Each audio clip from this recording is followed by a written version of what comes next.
C'est bien en fait, parce que c'est une invitation à réfléchir. Il faut que chacun reparte en disant que ce travail est ici.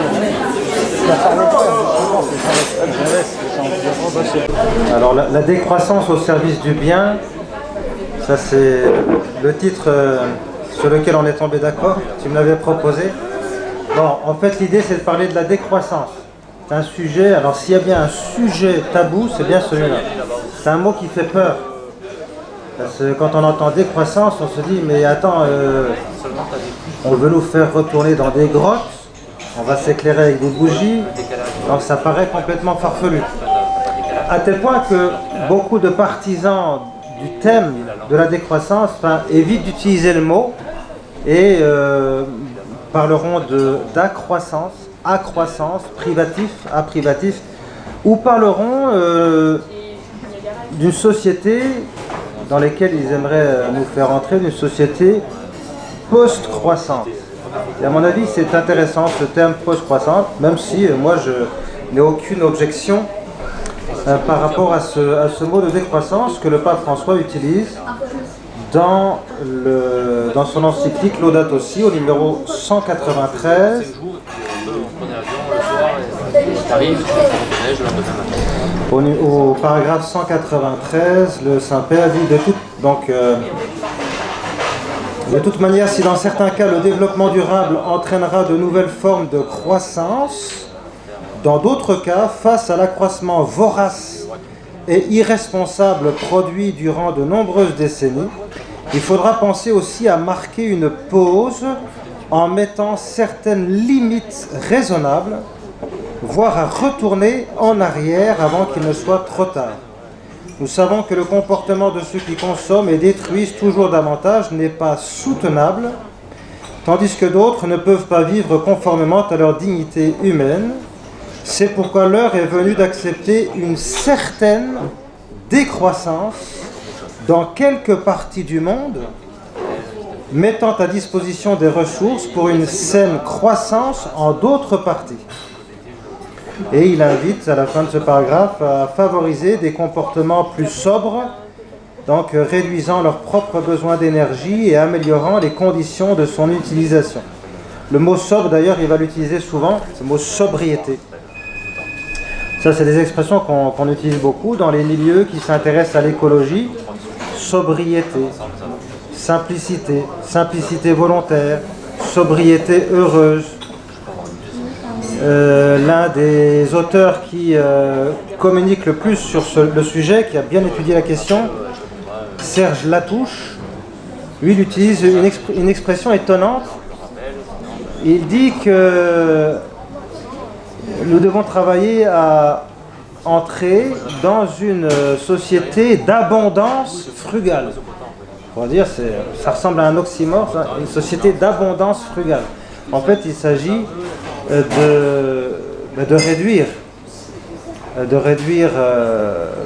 ses besoins, parce qu'en fait il faut savoir qu'on vit dans une société qui nous pousse à consommer le plus possible. Voilà. Et pour cela on utilise la publicité et de façon très efficace. C'est actuellement 1% du PIB des États-Unis, hein, la publicité là-bas. 1% du PIB, c'est énorme. Et donc, c'est pas de l'argent qui est investi en pure perte. C'est de l'argent qui est investi de façon très efficace pour pousser les gens à consommer.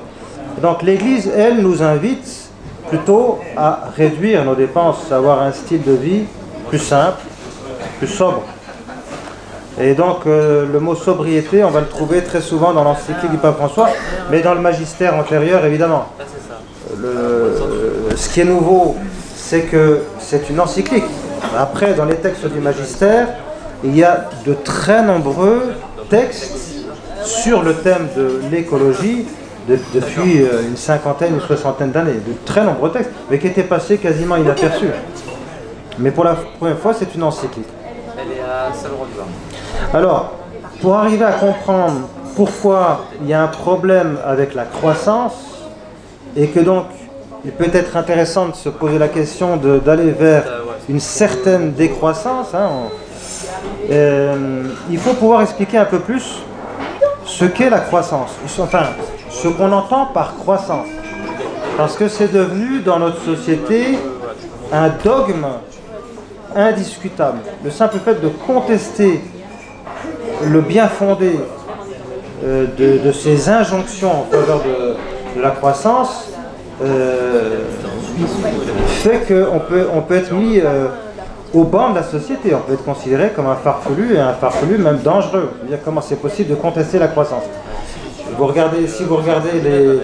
Si vous êtes attentif au discours des hommes politiques et des journalistes, des économistes de cours, ceux qui passent dans les grands médias, eh bien c'est un leitmotiv, c'est une antienne qui revient tout le temps. Il faut travailler pour la croissance, il faut obtenir la croissance. Et donc on est en train d'épier les décimales, les dixièmes ou les centièmes de points de croissance. Alors on y est, est-ce qu'on va y arriver? Est-ce qu'on est sur le point d'y arriver, etc. Plus de croissance. Mais qu'est-ce que ça veut dire? C'est la croissance de quoi d'abord? Donc il s'agit d'en parler un peu plus.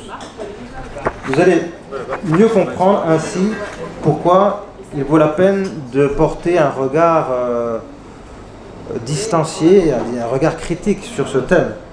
Je m'appuierai notamment sur des citations ou des chiffres très intéressants qui ont été publiés dans un livre qui s'appelle Sacrée Croissance. Sacrée Croissance aux éditions La Découverte, Arte Édition, par Marie-Monique Robin. Marie-Monique Robin, Sacrée Croissance, avec une préface de Mathieu Ricard. Alors, qu'est-ce qu'on peut trouver? Par exemple, l'un des plus grands économistes de Suède nous dit, bon, on a parlé d'abord de revenu national, ensuite on a utilisé l'expression PNB, produit national brut, et puis maintenant l'expression qui convient, c'est PIB, produit intérieur brut. Alors il dit, mais le problème c'est que cela ne mesure que quelques aspects de l'économie et ne devrait jamais servir à évaluer le bien-être, voire les progrès d'une nation. Le bien-être d'un pays peut difficilement se déduire de la mesure du revenu national. Il disait ça au début du XXe siècle, en 1934. Il attirait l'attention sur le fait qu'il ne fallait pas se contenter de s'interroger sur ce qui augmente quantitativement, mais sur la nature de ce qui augmente. Il faut garder à l'esprit la distinction entre quantité et qualité de la croissance. Quand on fixe comme objectif plus de croissance, il faudrait préciser plus de croissance de quoi et pourquoi faire. Alors, maintenant une autre citation avec plein d'exemples. Vous allez comprendre tout de suite à quel point c'est étrange de présenter un certain nombre de caractéristiques de ce qu'est la croissance. Parce que ça, les économistes ne vous le disent jamais dans les grands médias. En quoi consiste la croissance? Bien écoutez, c'est un homme politique américain, Robert Kennedy, qui avait déclaré cela en 1968, donc il y a 50 ans. Voici ce qu'il déclarait. Notre PIB prend en compte la publicité pour le tabac et les courses des ambulances qui ramassent les blessés sur nos routes. Il comptabilise les systèmes de sécurité que nous installons pour protéger nos habitations et le coût des prisons où nous enfermons ceux qui réussissent à les forcer. Il intègre la destruction de nos forêts de séquoia ainsi que leur remplacement par un urbanisme tentaculaire et chaotique. Il comprend, notre PIB, la production du napalm, des armes nucléaires et des voitures blindées de la police destinées à réprimer des émeutes dans nos villes. Il comptabilise la fabrication du fusil Whitman et du couteau Speck, ainsi que les programmes de télévision qui glorifient la violence dans le but de vendre les jouets correspondant à nos enfants. En revanche, le PIB ne tient pas compte de la santé de nos enfants, de la qualité de leur instruction, ni de la gaieté de leur jeu. Il ne mesure pas la beauté de notre poésie ou la solidité de nos mariages. Il ne songe pas à évaluer la qualité de nos débats politiques ou l'intégrité de nos représentants. Il ne prend pas en considération notre courage, notre sagesse ou notre culture. Il ne dit rien de notre sens de la compassion ou du dévouement envers notre pays. En un mot, le PIB mesure tout, sauf ce qui fait que la vie vaut la peine d'être vécue. Si demain il y a un pétrolier qui s'échoue sur nos côtes et qui répand massivement du pétrole, Donc énorme pollution, et ensuite il va falloir réparer les dégâts, etc. Mais il faut savoir que c'est, grâce à cela, c'est un accroissement du PIB, par exemple. Voilà. Donc dans le PIB, dans ce qu'ils appellent donc la richesse nationale, il y a bien des choses qui sont infiniment regrettables.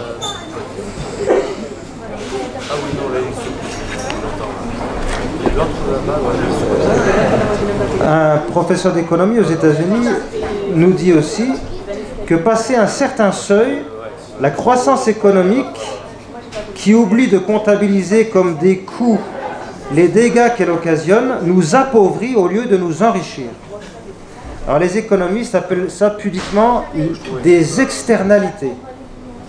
Quand il y a une entreprise qui pollue, qui dégrade l'environnement, c'est jamais elle qui paye. Après c'est la collectivité, c'est l'État qui paye.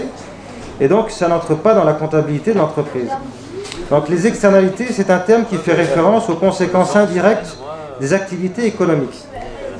Par exemple, une entreprise d'exploitation forestière qui rase 1000 hectares n'inclut en aucun cas dans ses comptes l'externalité que représente le déficit de production d'oxygène et d'absorption du CO2, l'érosion des sols et la perte de biodiversité provoquée par la disparition des arbres. C'est pas pris en considération du tout.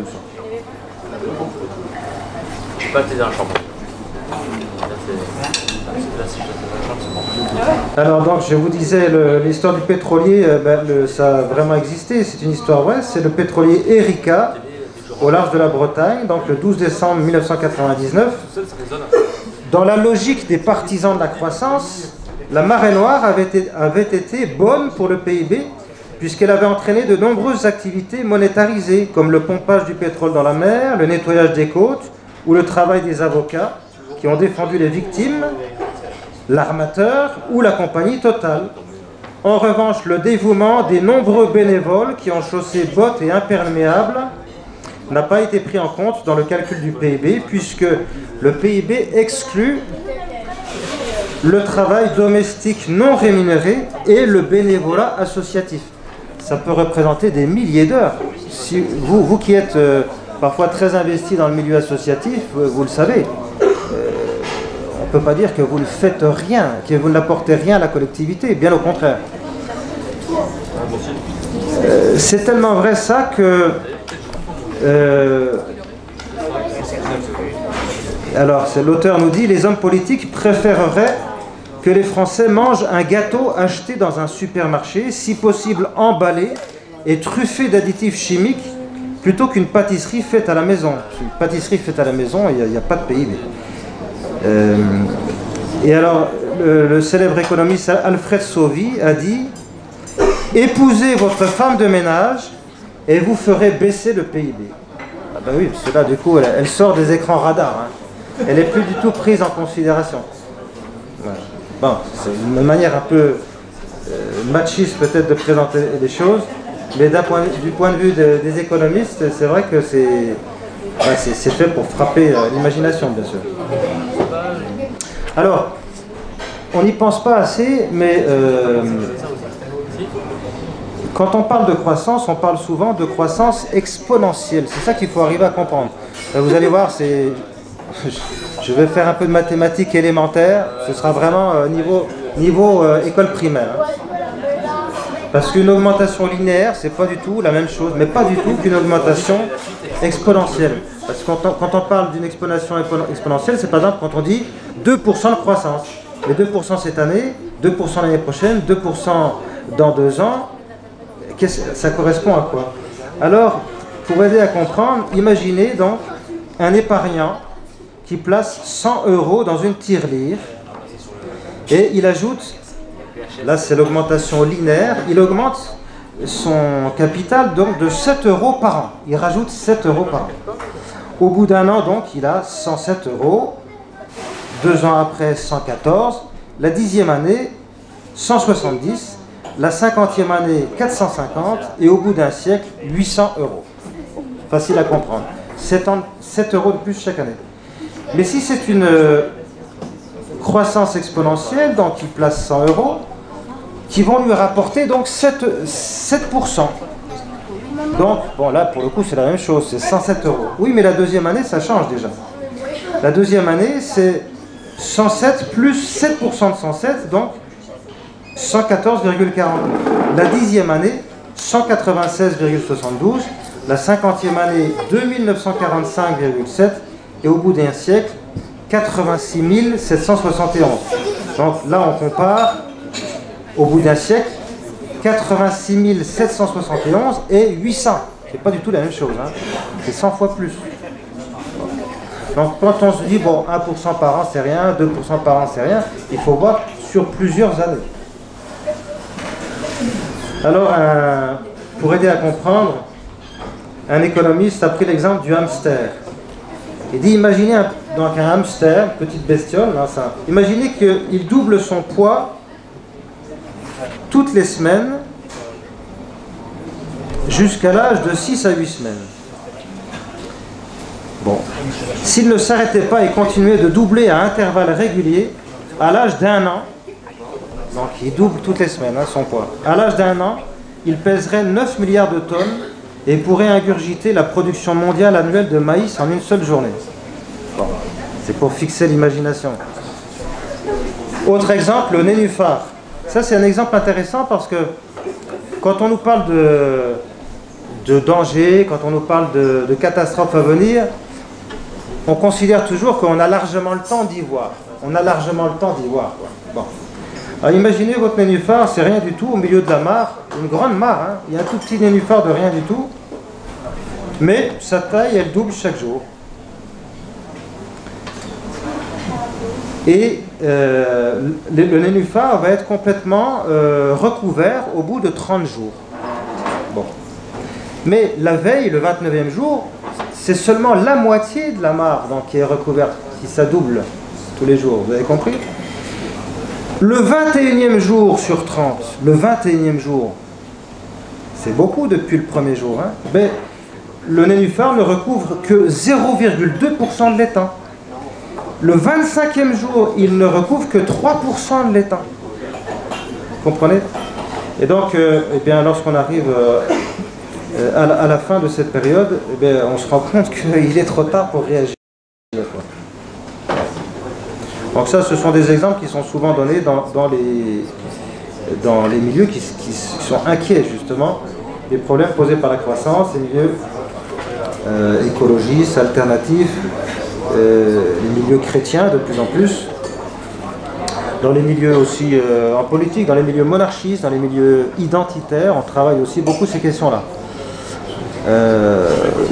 Donc dans les milieux, on pourrait dire périphériques, quoi, en périphérie. Puisque selon une représentation assez familière, bon, certains voient un échiquier politique, d'autres imaginent un cercle finalement qui serait la périphérie, et puis finalement la pensée dominante, elle serait au centre. La pensée dominante, elle serait au centre. Parce qu'il n'y a que cette pensée dominante qui peut s'exprimer librement. C'est ce que disait d'ailleurs un homme célèbre, je ne sais plus qui c'est, mais toi qui as de la mémoire, tu vas t'en rappeler, qui disait, il parlait de Sciences Po Paris. Il disait, mais à Sciences Po Paris, toutes les opinions politiques peuvent s'exprimer librement. Entre Michel Rocard et Raymond Barre. Voilà, donc c'est le centre dont je parle. Hein, voilà. Alors, comment va l'économie aujourd'hui? Ben, de manière très différente de ce qu'avaient prévu les anciens. Pour nous, lorsqu'on étudie au séminaire, on a des années de philosophie, et donc on va chercher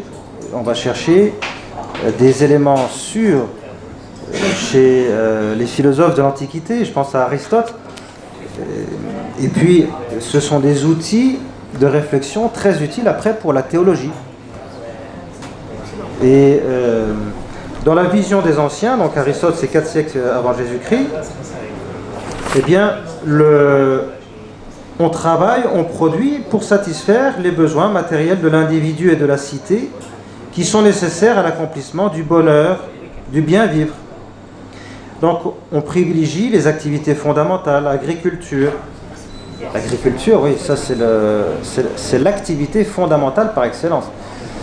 Un jour, je posais la question à des enfants. Souvent, je pose la question aux enfants, parce qu'ils n'ont pas encore choisi leur métier. Alors je lui dis, d'après vous, c'est quoi le métier le plus important? Bon, alors il y a les faillots qui cherchent à me faire plaisir, qui me disent prêtre. Alors je dis, oui, bien sûr, il faut des prêtres. Prions pour avoir des prêtres et des saints prêtres. Oui, ça c'est certain.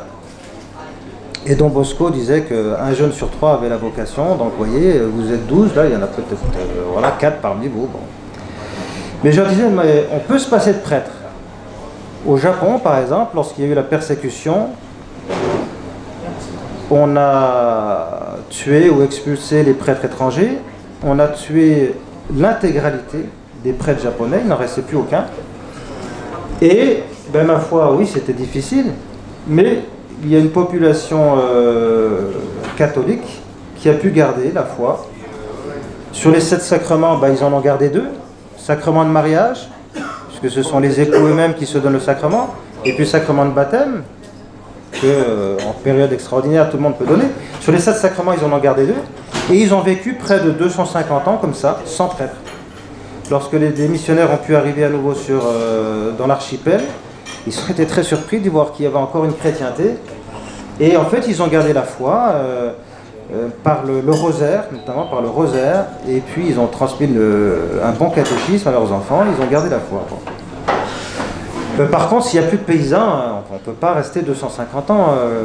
D'ailleurs, s'il y a une crise importante, enfin, au moins d'ailleurs au plan médiatique, hein, si on affole les gens en leur annonçant qu'une catastrophe terrible va arriver, dans la demi-journée qui suit, les grandes surfaces sont entièrement dévalisées de toute denrée alimentaire. Il ne reste plus rien après. Et après, des brouillonnes ziziches. Bon. Donc non, paysan, ça c'est certainement le métier le plus important. Et donc dans l'Antiquité, on pensait à ça. L'agriculture, l'élevage, la chasse, la pêche, la fabrication d'objets indispensables à la vie quotidienne. Et dans un monde idéal, chaque famille ou communauté humaine devrait viser l'autosuffisance économique. Mais comme ce n'est pas possible, car tout ce dont on a besoin pour vivre ne peut être produit en un même endroit par une seule famille, ben on doit échanger et donc utiliser de l'argent. Et Aristote avait prévu ça. Mais c'est juste de l'échange. L'argent, il circule. C'est de l'échange. Il circule dans la société comme le sang circule dans l'organisme. C'est utile, c'est une valeur d'échange. Bon. Ça, dans une société traditionnelle, c'est comme ça qu'on voit les choses, mais c'est pas comme ça que ça fonctionne actuellement. Et depuis quelques années, ça s'est énormément accéléré. Ce qu'on appelle le turbocapitalisme, ou la financiarisation extrême du libéralisme, c'est depuis une vingtaine d'années. Donc là, je suis un petit peu en train de vous dire que on regarde la mare et puis le nénuphar, il progresse vite. Hein. Donc il est temps qu'on s'inquiète.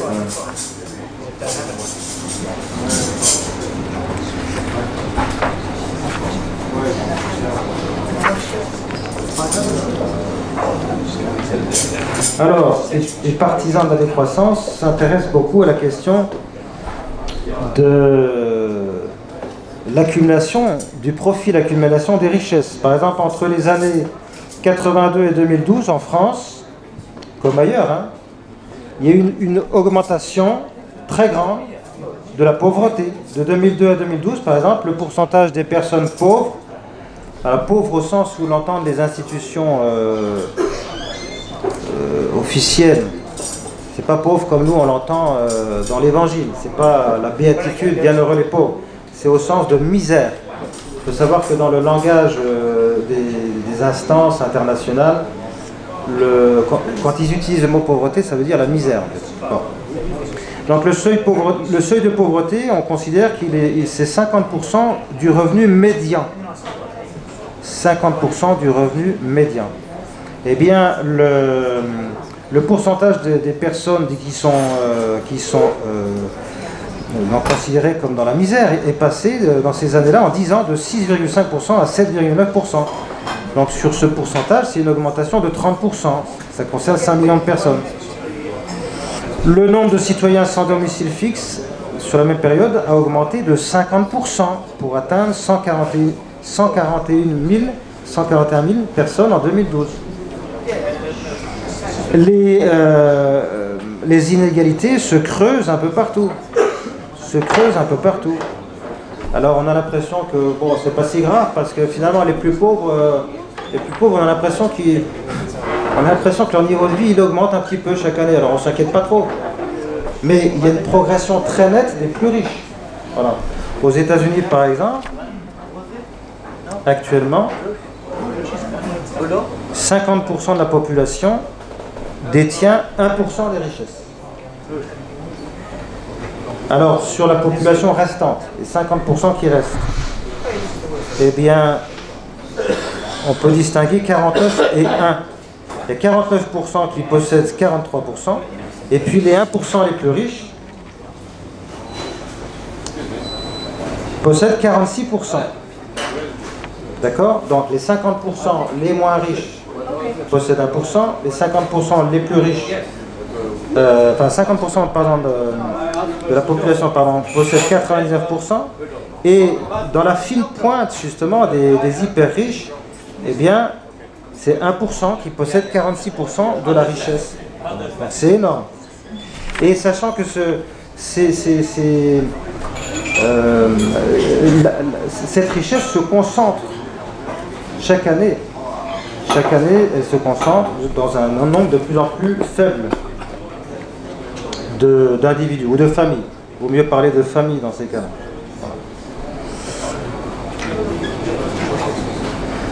Alors,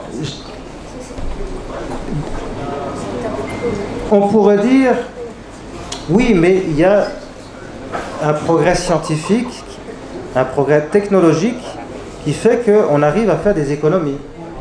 Par exemple, nos voitures, elles consomment moins d'essence. On a fait de grands progrès dans ce domaine. Elles consomment moins d'essence. On peut faire avec 1 litre d'essence plus de kilomètres qu'il y a 30 ans. Ça, c'est vrai. Alors on pourrait finalement se rassurer en disant, oui, mais donc, il faut faire confiance. La science va nous amener de tels progrès que finalement, on va pouvoir faire du bien à tout le monde.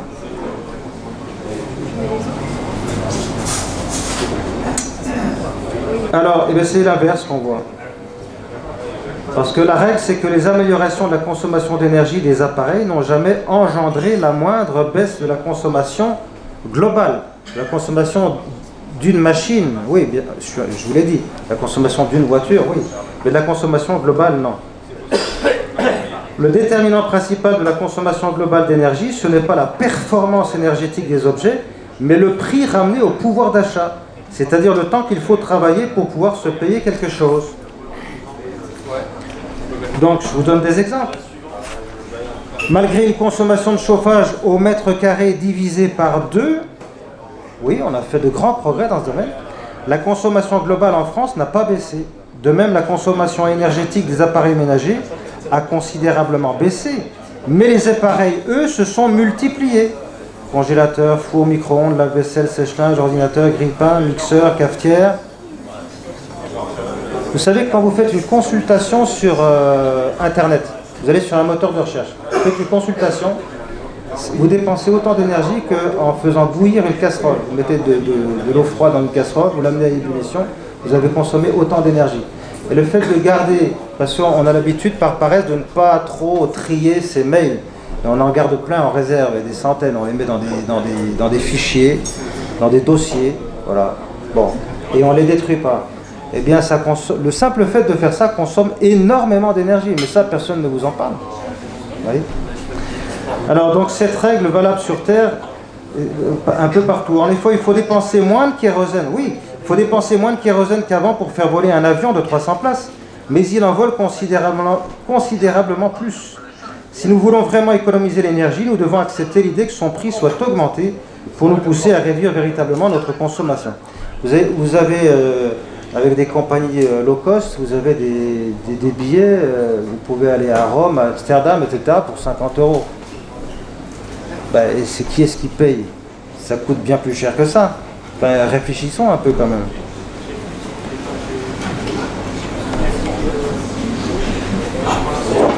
Donc, dans les milieux économiques, Et ça s'appelle le paradoxe Jevons, d'un économiste britannique, et donc, qui a vécu il y a longtemps, hein, au 19e siècle, mais il avait compris ça. Il appelle ça l'effet rebond.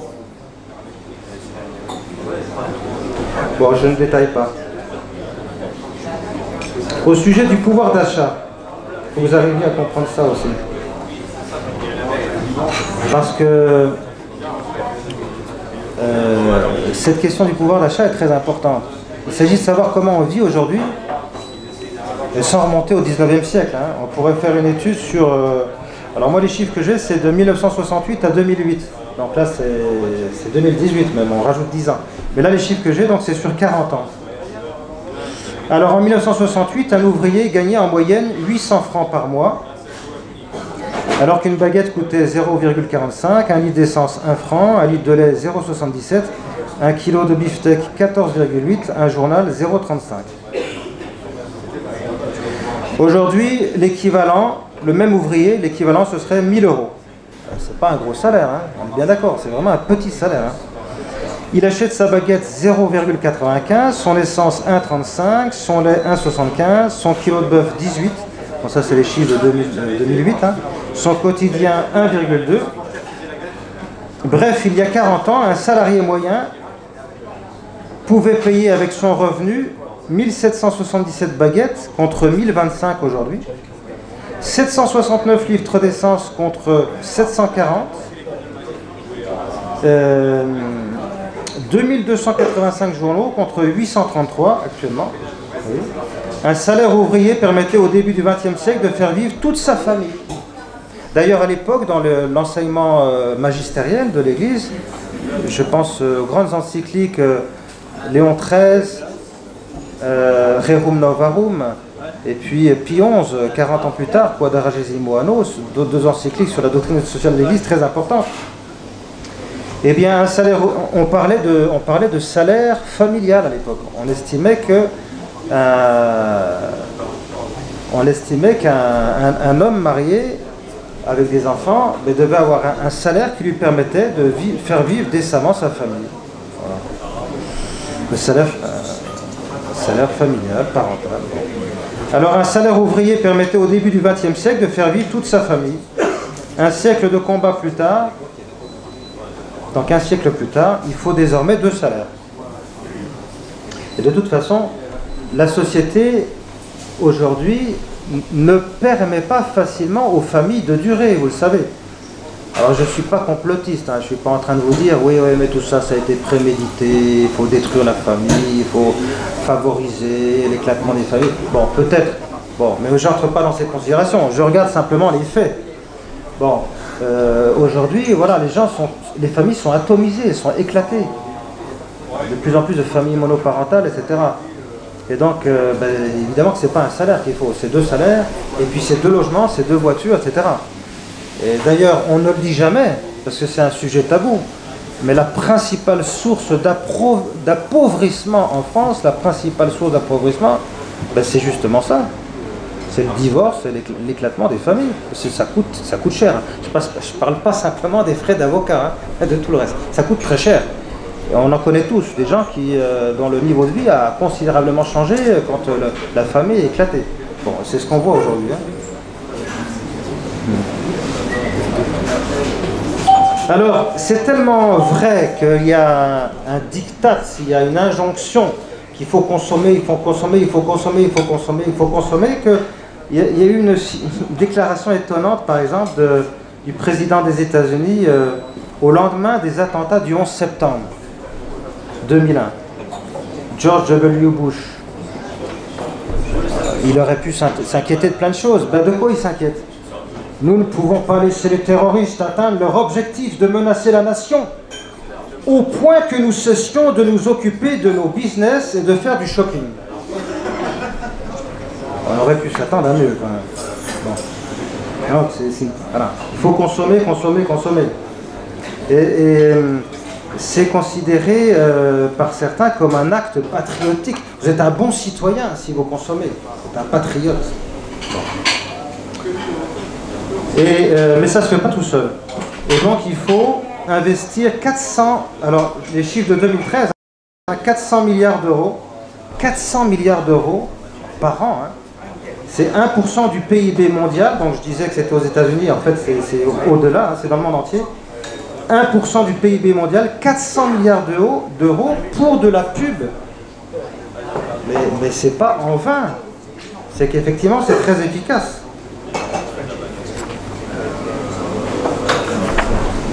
La consommation des ménages. C'est très important, donc ça représente 57% du PIB en France, 67% aux États-Unis par exemple. Depuis 1990, les dépenses réelles par habitant, ajustées pour tenir compte de l'inflation, ont augmenté de 300% pour les meubles. Alors on compare sur une décennie, hein, entre 1980 et 1990. Les dépenses réelles par habitant ont augmenté de 300% pour les meubles et les articles ménagers, de 80% pour les vêtements, de 15 à 20% pour les véhicules, etc., etc.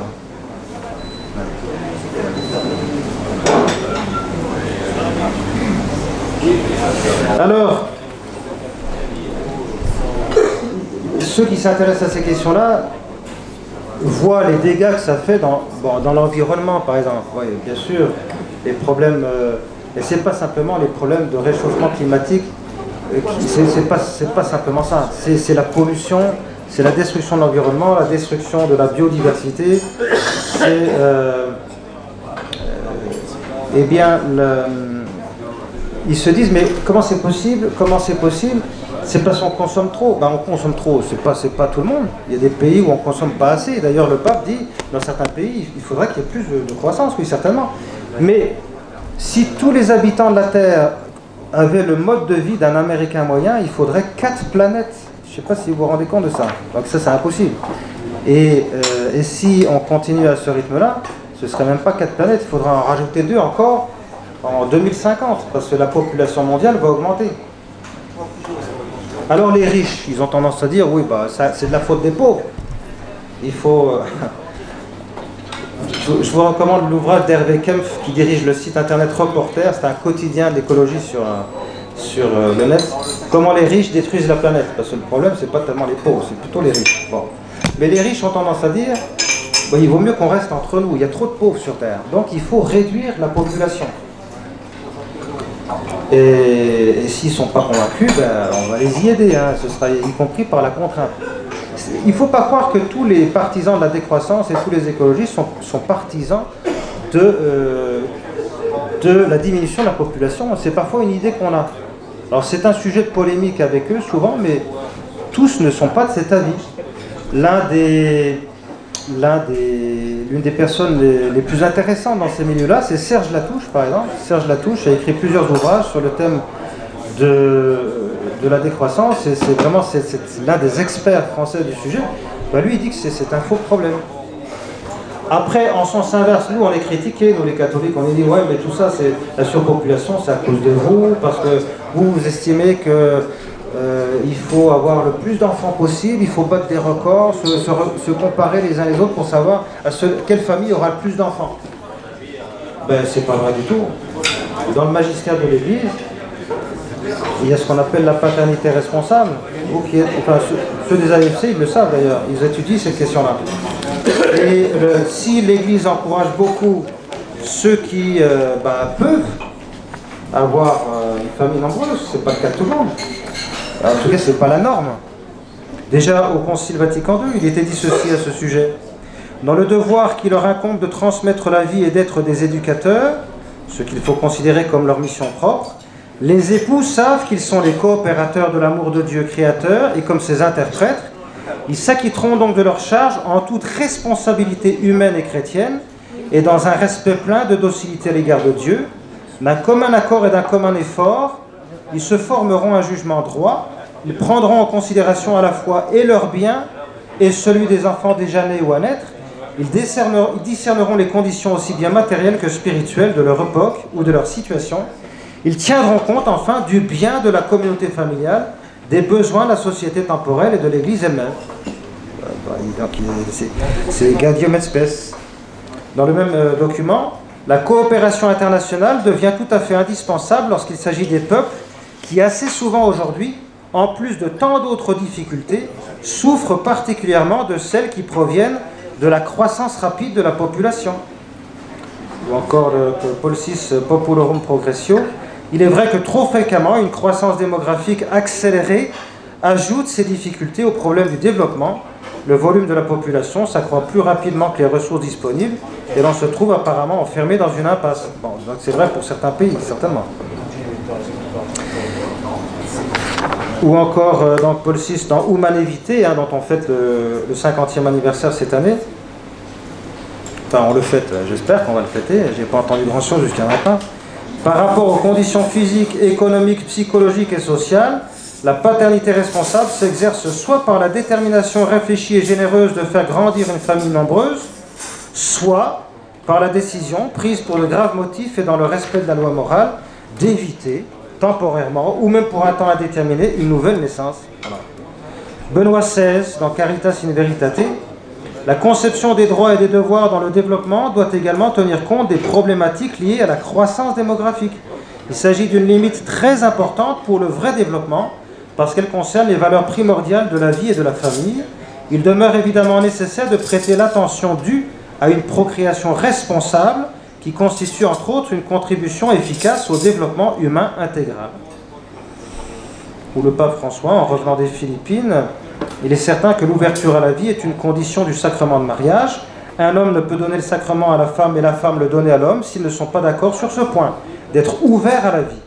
Au point que si l'on peut prouver qu'un tel ou une telle s'est marié dans l'intention de ne pas être ouvert à la vie, ce mariage est nul.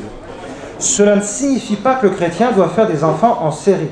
J'ai réprimandé il y a quelques mois une femme dans une paroisse parce qu'elle était enceinte de son 8e enfant après 7 césariennes. Mais vous voulez laisser 7 orphelins, cela signifie tenter Dieu. On parle de paternité responsable, voilà la voie, la paternité responsable. Alors, ça avait fait jaser parce que, bon, c'était dans l'avion, ça, donc c'était du tac au tac, et il avait utilisé une expression au sujet des hommes qui ne sont pas des lapins. Alors évidemment, le public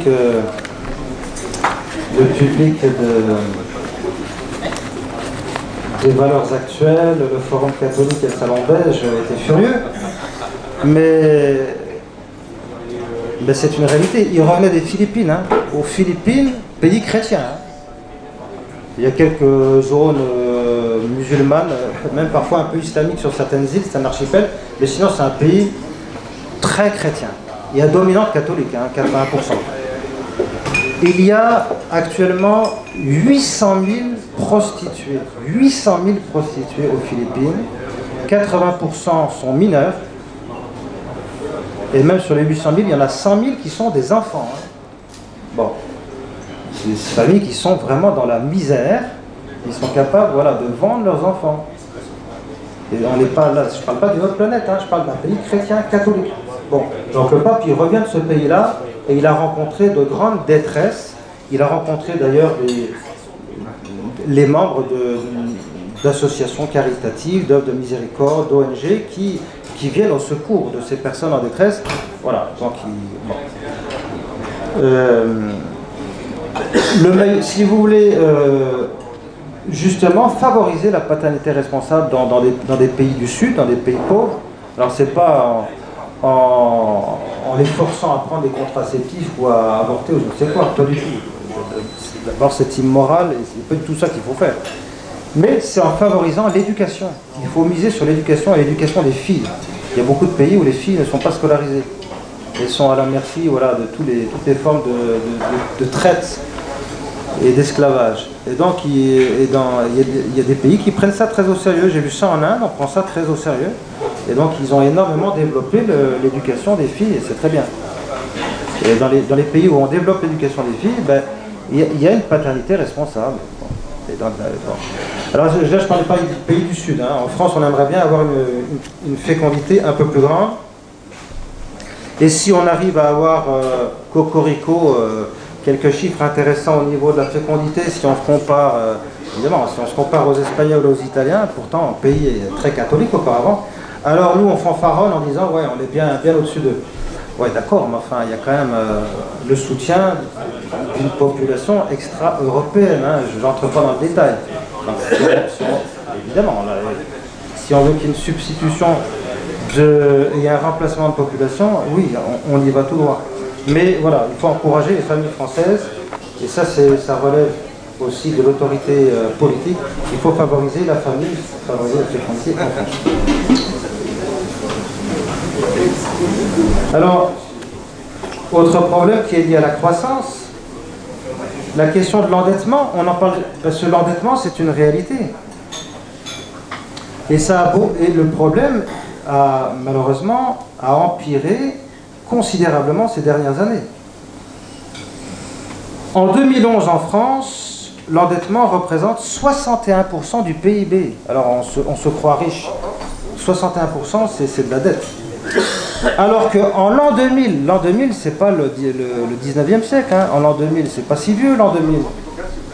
C'était seulement 38%. Ça c'est des chiffres qu'on ne cite pas. La dette immobilière française, alors sache que là il y a beaucoup de crédits à la consommation, etc. La dette immobilière française a atteint en 2014 915,8 milliards d'euros. C'est énorme. Et donc ça ne cesse d'augmenter. En 2012, il fallait 32,5 ans pour acheter le logement. Donc pour acheter son logement, en 2012, il fallait 32,5 ans, alors qu'il fallait 15 ans en l'an 2000. Le logement qu'on achetait en 15 ans en l'an 2000, il faut maintenant 32,5 ans en 2012. Bon, et on est en 2018. Hein, bon.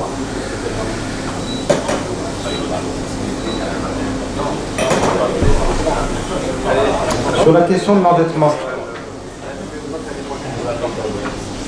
s'il y a eu cette catastrophe, vous vous souvenez, la crise des subprimes en 2008, c'est parce que l'économie mondiale tout entière, eh bien, elle repose sur de gigantesques pyramides de dettes. C'est ça qu'il faut comprendre. Et donc c'est très instable, ça. Alors, Maurice Allais, prix Nobel français, Cocorico, bon, qui a obtenu son prix Nobel après être parti aux États-Unis d'ailleurs, parce qu'il n'y avait pas suffisamment de crédit pour la recherche en France, importe peu. Et alors il disait donc 10 ans avant, en 1998, dans une tribune du Figaro, il parlait de cela. Il disait « L'économie mondiale tout entière repose aujourd'hui sur de gigantesques pyramides de dettes, prenant appui les unes sur les autres dans un équilibre fragile. Jamais une telle instabilité potentielle n'était apparue avec une telle menace d'un effondrement général. » Et c'est ce qui s'est passé en 2008. Entre juin 2006 et septembre 2008, parce qu'en fait, on a des gens qui n'avaient pas beaucoup d'argent, on leur a prêté de l'argent facilement, pour acheter notamment leur maison. Et puis après, on s'est rendu compte que ça ne fonctionnait pas. La bulle immobilière a explosé, et donc entre juin 2006 et septembre 2008, 3,6 millions de propriétaires américains se sont retrouvés à la rue, sans rien. Ouais. On leur a pris leur maison.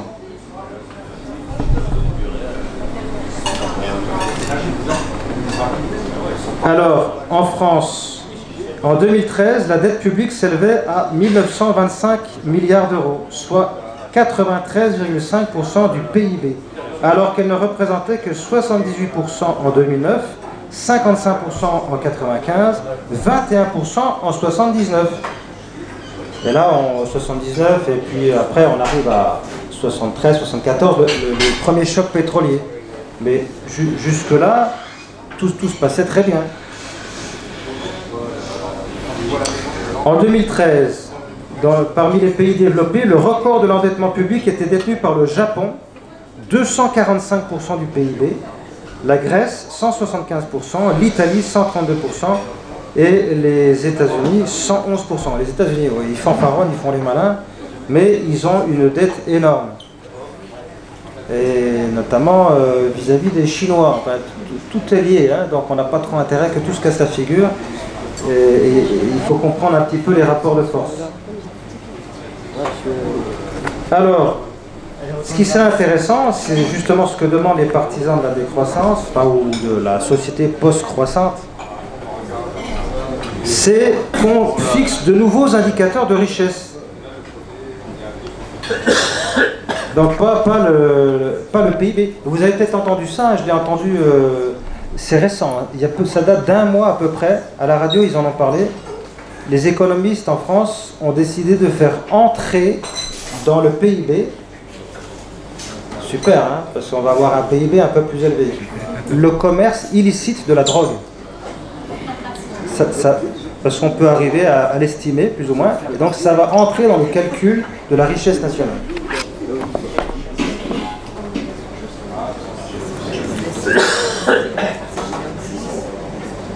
Alors, l'économiste américain Easterlin, en 1974, avait démontré qu'une augmentation du PIB n'impliquait pas nécessairement une hausse du niveau de bien-être ressenti par la population.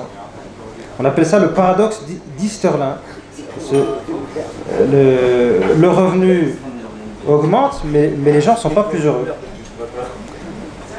Donc c'est confirmé par de nombreuses études qui concluent qu'au-delà d'un certain seuil de revenus, estimé en 2005 à 11 500 € par an en France, donc ce serait plus maintenant, hein, mais en 2005, on estime donc au-delà de 11 500 € de revenus par an, soit alors la moitié du PIB par habitant, l'augmentation de la richesse d'un pays s'accompagnait d'un accroissement de plus en plus faible, voire nul, de la satisfaction de la population. En France, entre 1973 et 2012, alors que le PIB par habitant avait progressé de 75%, le bien-être subjectif avait stagné autour de 6,7 sur 10. De même aux États-Unis, on a démontré en 2010 qu'au cours des 35 années précédentes, le revenu par habitant avait augmenté de près de 60%, tandis que le pourcentage d'Américains se déclarant très heureux ou parfaitement heureux était pratiquement resté stable. Évidemment, puisqu'on pousse à la consommation, on développe le désir d'achat, etc. Et non seulement il y a la publicité, mais il y a des trucs maintenant pour favoriser l'achat compulsif. Vous avez déjà vu ça sur Internet. Il n'y a même plus besoin d'entrer sa carte de crédit, rien du tout. Il n'y a même plus besoin d'avoir 3 ou 4 clics pour valider. Parfois, un seul clic, ça suffit sur certains sites. Tac. Et ça Bon, alors, théoriquement, on peut toujours après réfléchir et dire non, mais bon. Le mal est fait quand même, hein. Bon.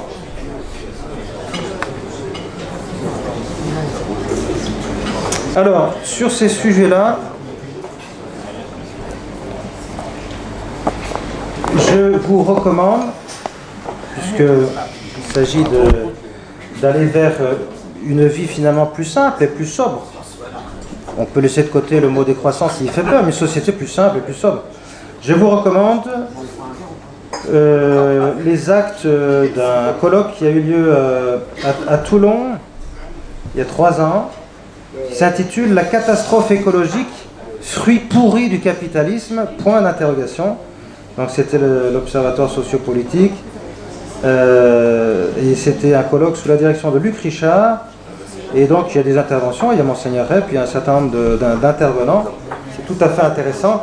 Et c'est dans l'esprit de l'écologie intégrale. L'écologie intégrale, vous le savez, c'est non seulement évidemment la protection de l'environnement, mais ça c'est un thème classique de l'écologie, et c'est beaucoup plus que ça. C'est ce qu'on appelle l'écologie humaine. Dual d'Herville, etc. Et tous ceux qui travaillent sur la protection, la défense de la famille, la protection de la vie, etc. Aujourd'hui, nos adversaires, oui, ceux qui sont partisans d'une croissance effrénée, sont aussi les mêmes, puisque pour eux, il n'y a pas de limite. Il faut en parler des limites. Il y a des limites, c'est un retour au réel, au bon sens. Ces gens-là ne veulent pas de limite, ils veulent une croissance illimitée sur une terre qui est limitée. Donc ça paraît absurde une chose pareille, hein. Surtout avec la croissance exponentielle dont je vous ai donné des exemples pour vous montrer à quel point c'est absurde. Donc ces gens-là, par exemple, ne veulent pas de limite. Donc pas de limite entre l'homme et la machine. Transhumanisme, homme augmenté, humanité augmentée. Pas de limite entre l'homme et l'animal. L'antispécisme, avec tous les zozos là, du véganisme. Voilà. Mais c'est la même logique, hein. On ne s'éloigne pas. Là, on s'éloigne du réel, on s'éloigne de la nature. On part dans des considérations qui sont contre nature. Voilà. Et c'est la même logique. Alors, donc, c'est donc la protection de l'environnement, oui, l'écologie humaine, et puis ce qu'on appelle l'écologie sociale ou l'écologie de communion. Là, on est vraiment dans la doctrine sociale de l'Église. L'organisation de la cité, de telle sorte qu'il y ait beaucoup plus de participation. Ça, c'est un sujet sur lequel on peut vraiment se rencontrer avec des gens qui ne sont pas catholiques, je vous assure. C'est très intéressant. Là, on n'a plus le clivage traditionnel, si vous voulez. Voilà. Donc, on peut rencontrer des gens qui s'intéressent à ces questions-là un peu partout. Je vous conseille aussi aux éditions Le Passager clandestin, une collection qui s'appelle Les précurseurs de la décroissance. Donc il y a une vingtaine de petits... C'est des livres de poche. Hein. Il y en a un par exemple de Serge Latouche qui présente Jacques Ellul. Jacques Ellul contre le totalitarisme téticien. Voilà, ça c'est une figure de proue de la décroissance. C'est un chrétien, profondément chrétien. Il a influencé beaucoup de gens, y compris des gens pas du tout chrétiens. Dans les milieux écolos, c'est une autorité. Vous avez Illich aussi, qui est un prêtre catholique, qui a été une énorme influence aussi dans ces milieux-là. Je vous recommande, aux éditions du Centurion, No Limits. Alors pas No Limits, ça ce serait le slogan des No Borders, vous savez. Non, c'est No NOS, hein. Il y a des limites, en effet. No Limits pour une écologie intégrale par Gauthier Besse. Donc son nom complet c'est Besse de Berck. Il est marié avec Marianne Durano. Et donc c'est dans le sillage de la Manif pour tous, c'est les Veilleurs, ceux qui ont fondé les Veilleurs, ceux qui ont fondé la revue Limite. J'ai le dernier exemplaire de la revue Limite. Là on est dans l'écologie intégrale et on n'est pas du tout dans les clivages débiles gauche-droite. C'est 100% catho et c'est donc, désolé pour ceux qui n'ont pas encore fait leur conversion, je les appelle à se convertir, il faudra peut-être du temps. C'est donc antilibéral, oui, antilibéral, ouais, évidemment. Donc, cet ouvrage réhabilite les limites. Les limites, il y en a dans tous les domaines. Hein. Déjà, notre corps humain, il a des limites. Hein. C'est la surface de la peau. Voilà. Et donc, c'est pas 100% étanche, il y a des échanges. Et ça, c'est les bonnes limites. C'est des limites qu'on contrôle et qui permettent des échanges. On fait passer ce qu'on a envie de faire passer, aussi bien des marchandises que des êtres humains. C'est pas une cloison étanche et c'est pas... Bon. On caricature les gens qui sont favorables aux limites en disant voilà, vous êtes pour fabriquer des murs, des cloisons pour empêcher la circulation. Mais ça, c'est une caricature. En tout cas, c'est une réaction parfois excessive, mais à une situation qui est tellement lamentable que voilà, quand on est en situation de danger, eh bien, on peut de façon excessive aussi défendre certains arguments. Mais la nature, elle n'est faite que de limites. Alors, donc ça, ces trois-là, c'est donc chrétien. Sinon, dans les milieux qui ne sont pas forcément explicitement chrétiens, donc Serge Latouche, aux éditions Mille et une nuits, vers une société d'abondance frugale, c'est l'un des meilleurs auteurs en français. Hein. Il a écrit L'âge des limites aussi, petit traité de décroissance sereine.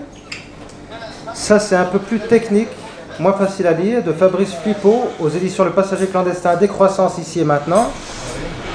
Aux mêmes éditions, Serge Latouche, Les précurseurs de la décroissance. Et il y a des précurseurs de la décroissance tout au long des siècles, et dans toutes les cultures. Donc il y a des chrétiens, il y a des... donc j'en ai cité deux là, Ellul et Illich, mais on pourrait citer la philosophe Simone Weil par exemple, qui à la fin de sa vie était, même si elle n'était pas baptisée, était profondément chrétienne, et elle va tout à fait dans le même sens.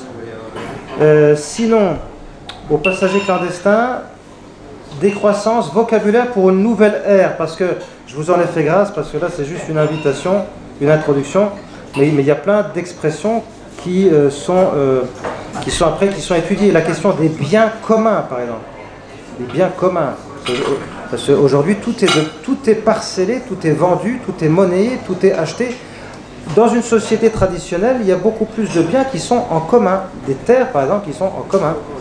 Et on va tellement loin dans la privatisation qu'il faut savoir qu'il y a des places, il y a des centres-villes, en Angleterre, par exemple. Peut-être que ça va venir en France. Hein.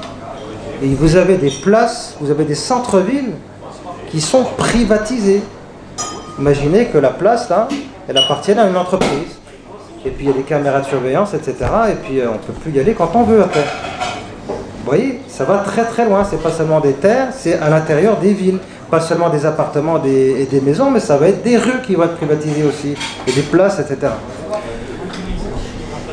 Sinon, aux éditions L'échappée, Le pas de côté, aux origines de la décroissance, ça c'est pareil, c'est comparable à ce que j'ai déjà présenté, c'est un recueil de citations, voilà, c'est un florilège de citations, c'est une présentation des principaux auteurs sur le sujet. Alors je vous ai dit aussi Hervé Kempf, Comment les riches détruisent la planète, très intéressant. Pour ceux qui sont encore dans l'illusion du modèle américain, enfin comme j'ai pu l'être, surtout avant la chute du mur de Berlin, hein, moi, voilà, il y avait le monde libre et puis il y avait le goulag. Donc moi j'étais un jeune qui était dans l'engouement de tout ce qui venait des États-Unis. Bon, j'ai changé évidemment. Mais alors pour ceux qui sont encore dans ces illusions, je vous recommande Mad in USA. Donc c'est un jeu de mots, parce que c'est pas Made, hein. Made in USA, c'est Mad, fou. Mad in USA, les ravages du modèle américain.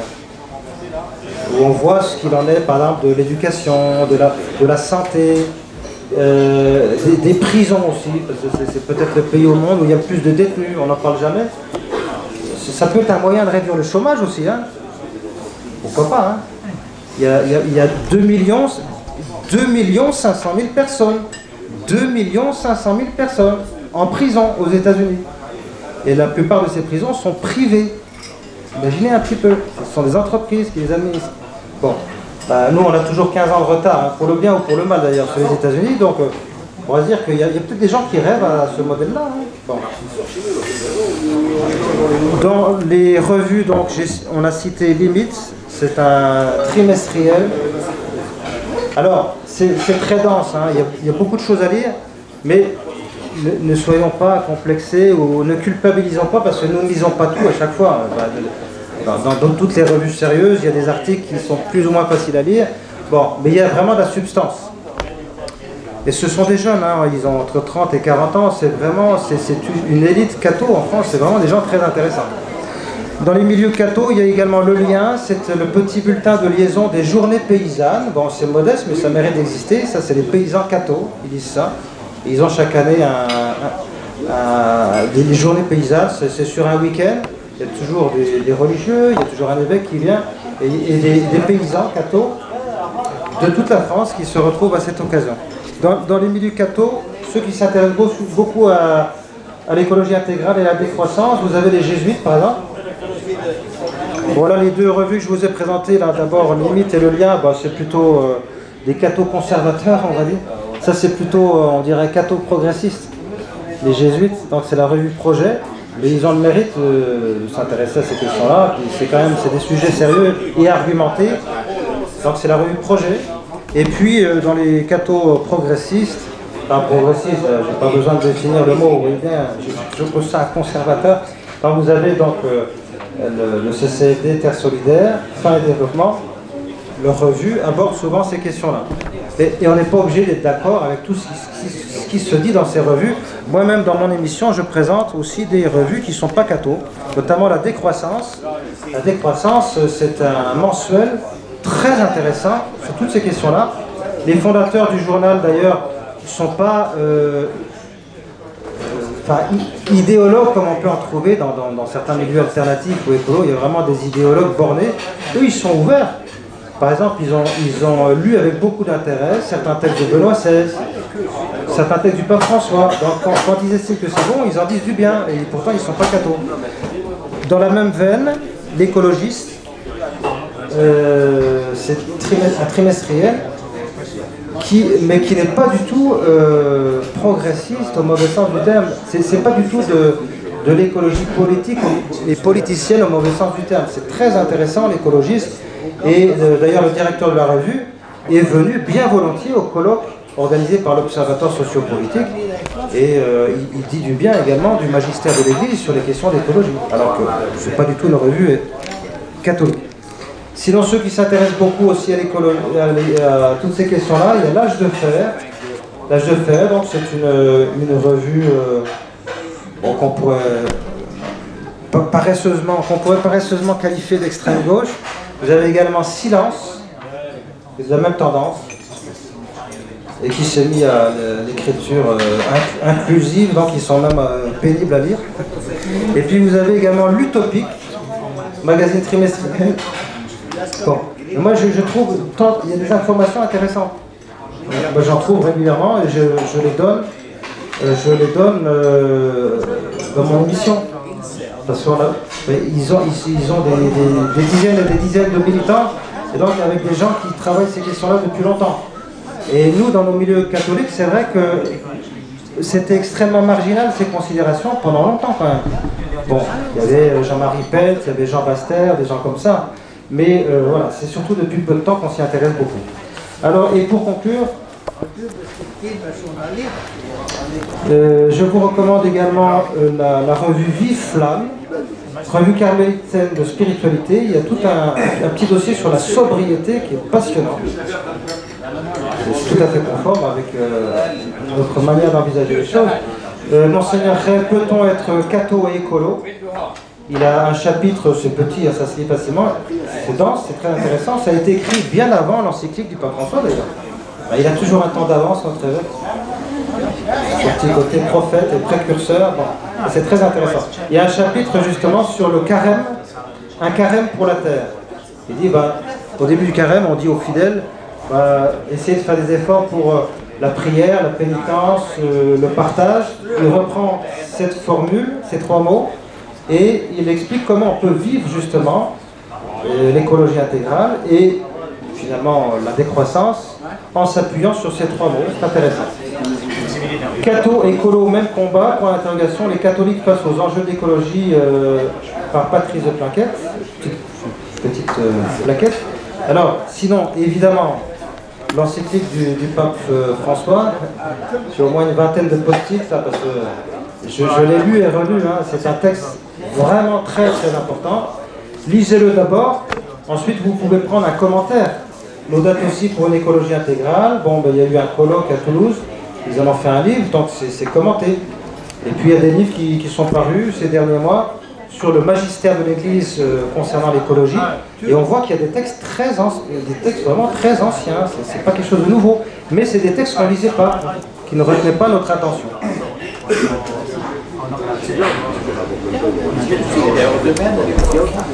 Je pense que j'en ai dit assez pour l'introduction. Maintenant, je suis prêt à répondre un petit peu à vos questions.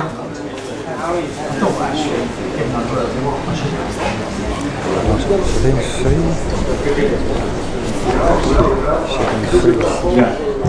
Oui, c'est la donateur qui va poser son là.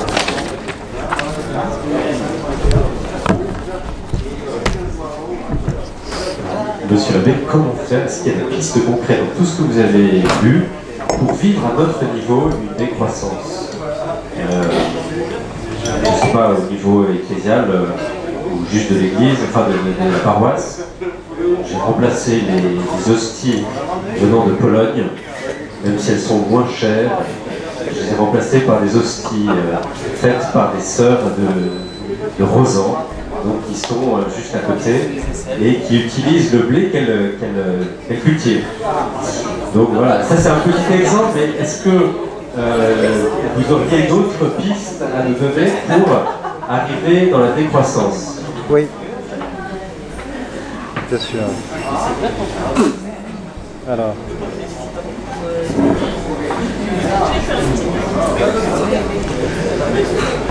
Alors, tu viens de parler de relocalisation. C'est l'un des thèmes justement de la décroissance. C'est le fait de consommer local, de produire local, de consommer local. Du coup, il y a moins d'emballage, il y a moins de transport.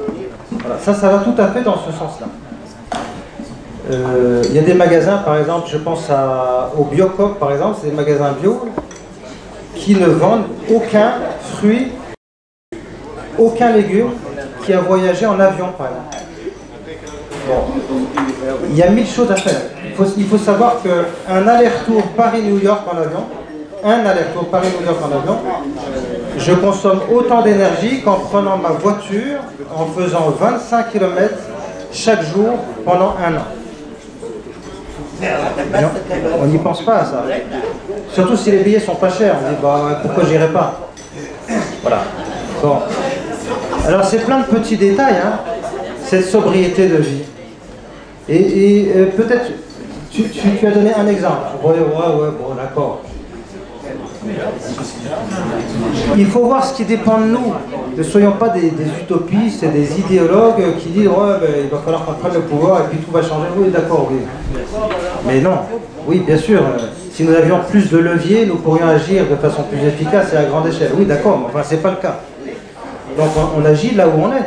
C'est ça que le Seigneur attend de nous d'ailleurs, hein, de faire notre devoir d'État. On sera jugé là-dessus, pas sur autre chose.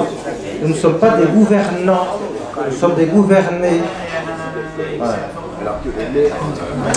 Alors tout ce qui va dans le sens de l'économie, effectivement, tous les conseils qu'on donne de façon habituelle, recycler, réutiliser, etc. Il y a plein d'initiatives qui se développent. Il y a des nouveaux métiers même. Le fait de réparer les objets qui sont tombés en panne. On a oublié qu'à une certaine époque, on réparait les objets qui tombaient en panne. Bon. Alors vous allez me dire, ouais, mais c'était possible. Maintenant, avec l'obsolescence programmée, on fait en sorte que ça coûterait presque plus cher de réparer, etc. Oui, d'accord. Ben, faisons ensemble en sorte d'acheter plutôt des machines et des objets ben, peut-être plus simples, mais qui vont pouvoir être réparés plus facilement. Attention à tout ce qui est gadget. Voilà. Ça veut dire une vie peut-être plus simple, avec un peu plus, et les papes en parlent souvent dans le magistère, un peu plus d'austérité. Voilà, et c'est pas un mot qui doit nous faire peur, plus de sobriété. On n'est pas obligé de monter le chauffage au-delà des 19 degrés quand même dans nos maisons. On n'est pas obligé de mettre la clim à fond dans les maisons et dans les voitures. On peut très bien ne pas avoir de clim d'ailleurs. Voilà. Après ça veut dire une vie un peu plus simple, un peu plus rustique. Mais ça peut être aussi le retour à la terre, pas tout seul, mais en famille, puis avec d'autres familles. Toutes ces questions qui touchent à la décroissance, on insiste beaucoup sur le lien social et l'enracinement local. Ça s'oppose directement à cette société de croissance illimitée où on détruit les corps intermédiaires, on détruit les limites. Un auteur célèbre qui est mort récemment a parlé de société liquide. Ça, voilà. Donc il n'y a plus rien de stable, plus rien de solide. Là, ça s'oppose directement à ça. C'est ce que j'ai dit, donc un style de vie, l'ascèse, la sobriété, la solidarité, etc. Le partage, la mutualisation. De plus en plus, au niveau local, on partage, on fait du covoiturage, on partage des outils, etc., etc. Et puis on se rend des services qui ne sont pas forcément monnayés, on échange un bien contre un service ou un service contre un autre service. On développe, il y en a 5000 actuellement dans le monde, des monnaies locales. Et il y en a une qui va être développée très bientôt, là dans le diocèse. Une monnaie locale, donc c'est une monnaie qui ne permet pas de s'enrichir et qui doit être dépensée dans un temps limité. On vous donne, voilà. Bon, c'est adossé évidemment sur l'euro. On ne va pas soi-même fabriquer une monnaie à partir de rien. Mais c'est une monnaie qui n'est valable qu'au niveau local. Donc on va faire travailler les artisans, les commerçants locaux, etc. Ça m'est difficile de vous présenter tous les avantages qu'il peut y avoir, mais sachez que c'est un sujet qui est très étudié. Tu disais, nous les paroisses et l'église, il y a un livre qui s'appelle Paroisse verte, qui a été publié par des chrétiens, catholiques et protestants dans les régions alémaniques, Allemagne, Suisse alémanique. Ça fait longtemps que dans ces pays-là, on travaille ces questions-là, sur comment on peut arriver à moins dépenser au niveau d'une paroisse. Comment est-ce qu'on peut économiser ceci, cela. Pourquoi est-ce que lorsqu'on organise un vin d'honneur, on a tous ces couverts en plastique jetable, par exemple. Est-ce que c'est vraiment nécessaire? Est-ce qu'on ne peut pas faire autrement, etc. Bon, là encore, c'est un détail. Mais un détail plus un détail plus un détail, ça devient un style de vie. Et avec aussi, en ce moment, on en parle beaucoup, la question du zéro déchet. Eh oui. Donc, avoir de moins en moins d'emballages, jeter de moins en moins. acheter en vrac, etc. Enfin, il y a mille choses possibles. De même, si vous avez de l'argent, vous ne savez pas quoi en faire. Eh bien, il y a des investissements éthiques. C'est possible d'investir pour aider à l'installation d'un jeune paysan. Moi je dis paysan, parce que pour moi paysan c'est pas une insulte. Hein. Voilà. Enfin, c'était devenu une insulte. Donc on a remplacé paysan par agriculteur, et même agriculteur, on a transformé ça après en technicien agricole, exploitant agricole, etc. Non, paysan. Donc on peut aider des paysans à s'installer, on peut aider une famille, je sais pas, qui a un logement, etc. Il y a possibilité de s'entraider comme ça. Et il y a de plus en plus, on verra même des chrétiens qui arrivent à s'organiser pour faire des choses intéressantes ensemble. Il ne s'agit pas d'aller vivre dans une espèce de catholand au bout du monde et séparé du reste du monde. Bien sûr que non. Mais en même temps, ne pas être trop seul. Un individu, c'est rien du tout. Une famille, c'est déjà solide. Il faut défendre la famille. Et il faut faire en sorte que les familles s'entraident. Et on peut s'entraider de mille manières. Et ça, c'est très écologique et c'est très décroissant. Hein. Moi, vous savez, j'ai une question. Au travers les exemples que vous nous avez présentés, j'ai cru comprendre qu'il y avait effectivement des catholiques qui s'investissaient dans l'écologie, mais c'était essentiellement de jeunes catholiques. À chaque fois, vous nous avez présenté la revue Limite, qui est une revue de jeunes. Alors, il n'y a-t-il pas un problème générationnel? C'est-à-dire qu'au niveau catholique, il y aurait effectivement un certain nombre de jeunes qui s'investiraient, y compris dans l'écologie environnementale, alors qu'au niveau des générations précédentes, dont je fais partie,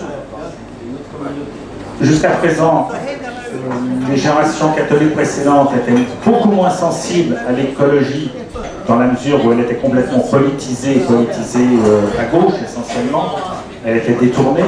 Donc les générations catholiques précédentes étaient moins sensibles.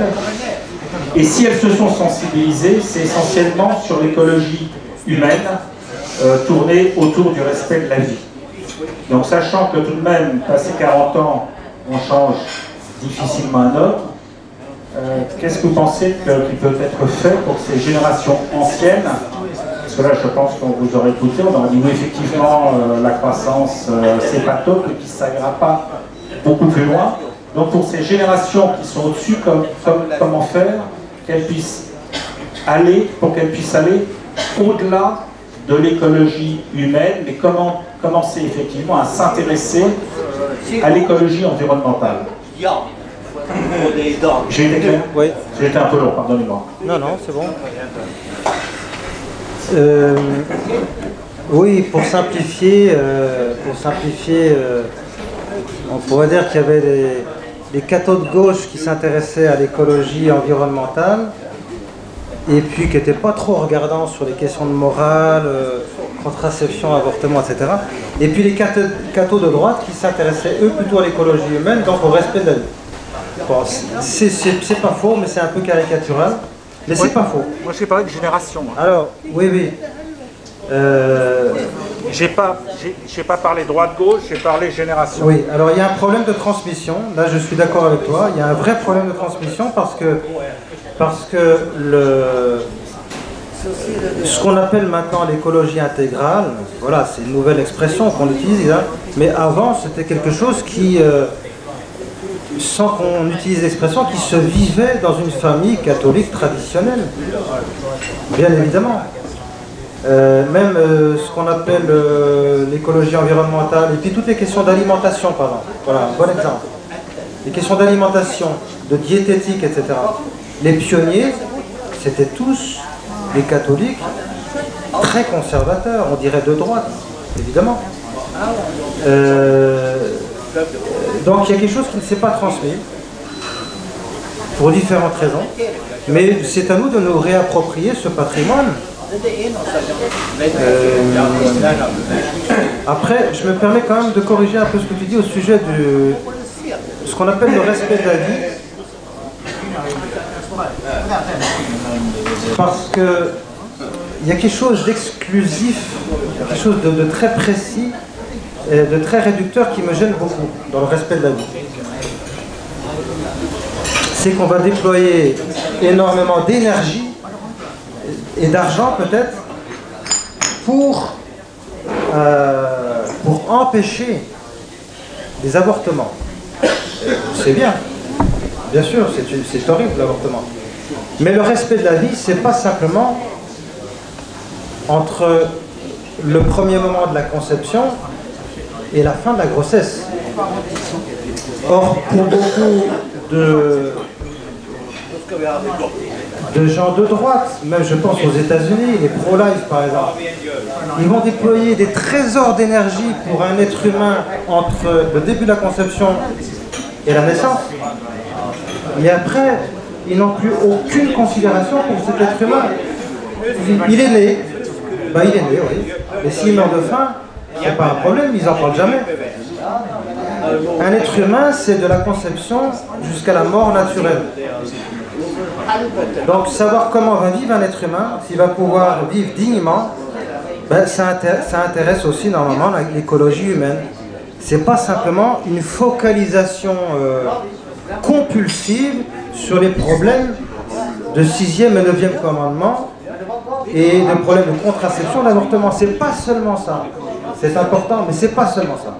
Et je trouve qu'il y a beaucoup d'hypocrisie dans certains milieux à se focaliser exclusivement sur ces questions-là et à être totalement indifférent à la manière dont les gens vivent après, y compris meurent de faim. Voilà. Donc l'écologie intégrale, ça va beaucoup plus loin que une certaine forme de militantisme que j'ai bien connu moi-même. Hein. J'ai connu aussi ça, les rosaires dans les hôpitaux, la trêve de Dieu, etc. Ça, j'ai connu ça. Et c'était bien, il fallait faire ça. Je ne critique pas ceux qui font ça, hein, attention, hein, c'est très bien.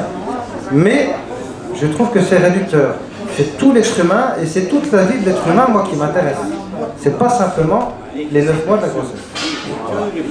Alors après, ma foi, si ce sont des jeunes qui s'y intéressent, on peut espérer qu'ils vont continuer à s'y intéresser, donc c'est très prometteur. Après, je pense que nous, catholiques, on a la chance d'avoir le magistère de l'Église. Donc, les paroles des papes n'ont pas toutes la même valeur, c'est bien entendu, Mais quand même, il y a des textes qui ont une grande valeur.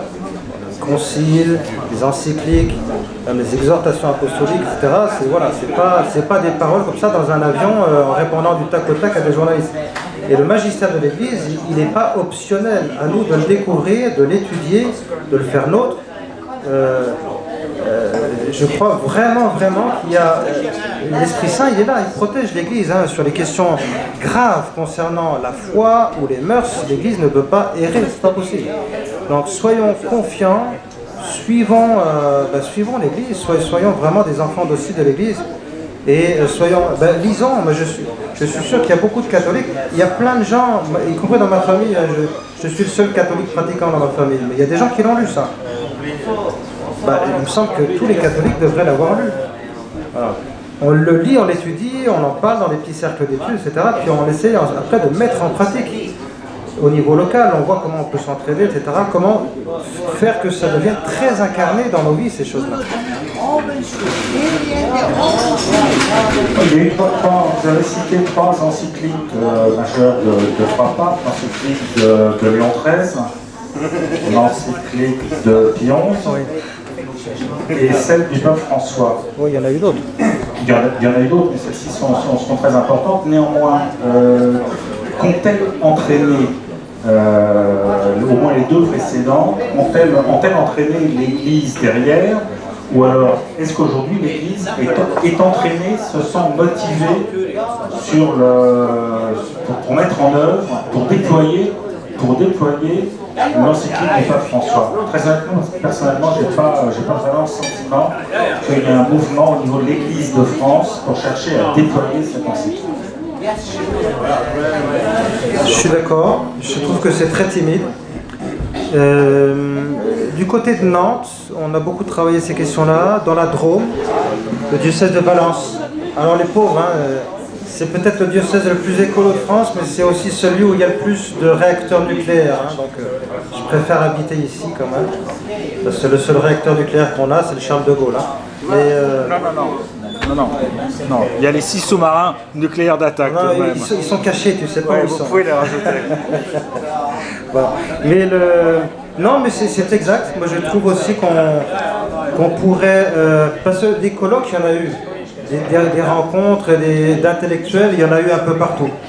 On a besoin maintenant de passer à l'action. Pour que ce soit concrétisé, incarné. Ça, oui, je suis d'accord avec ça. Ben, y compris dans notre diocèse, on pourrait faire beaucoup plus. C'est vrai. Alors, à la Castille, par exemple, on a lancé il y a 2 ans un petit bout de jardin, c'est pas grand, hein, mais en permaculture, en bio.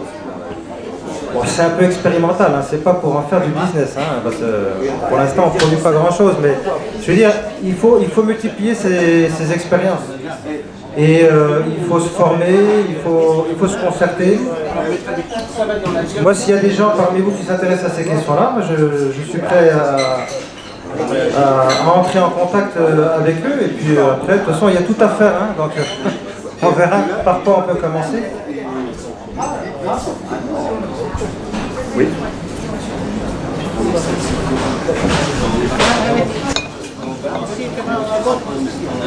Oui, monsieur l'abbé, on a évoqué donc moins consommer, mieux consommer. L'ennui, c'est qu'en fait, on est confronté à un problème concret, c'est qu'en fait, tout ça, ça coûte beaucoup plus cher. Donc, pour mieux consommer, on dépense beaucoup plus. Quand je vois, là, par exemple, à Pâques, pour acheter l'agneau pascal, si on va chez le paysan, l'éleveur de moutons le plus proche, on va payer notre gigot d'agneau 2 fois plus cher qu'à Carrefour, le gigot qui vient de Nouvelle-Zélande, c'est-à-dire de l'autre bout de la terre. Bon, effectivement, qui n'a pas le même goût, mais qui est 2 fois plus cher. Et c'est ça pour tout. Les vêtements, n'en parlons pas. Vous achetez un pull Royal Mer fait en France, il va être 3 fois plus cher que la daube de Kiabi ou que sais-je. Donc comment concilier les deux? Parce que quand en plus on est des lapins et qu'on a fait plein de bébés, c'est compliqué. Oui. On revient sur les lapins. Hein. C'est le lapin. Ouais. Non mais c'est le lapin de Pâques, c'est ça qui pond des œufs. Bon, alors non mais c'est pas l'un ou l'autre. C'est pas l'un ou l'autre. Je dirais qu'il faut aller progressivement dans cette direction. Si on est de plus en plus nombreux, on va rencontrer des petits producteurs, etc., qui vont nous proposer des choses qui ne seront pas forcément chères, comme vous dites. L'agneau pascal, on ne le mange pas tous les jours. Hein. Je pense qu'il faut tout prendre en considération. Il faut prendre en considération les frais de santé aussi.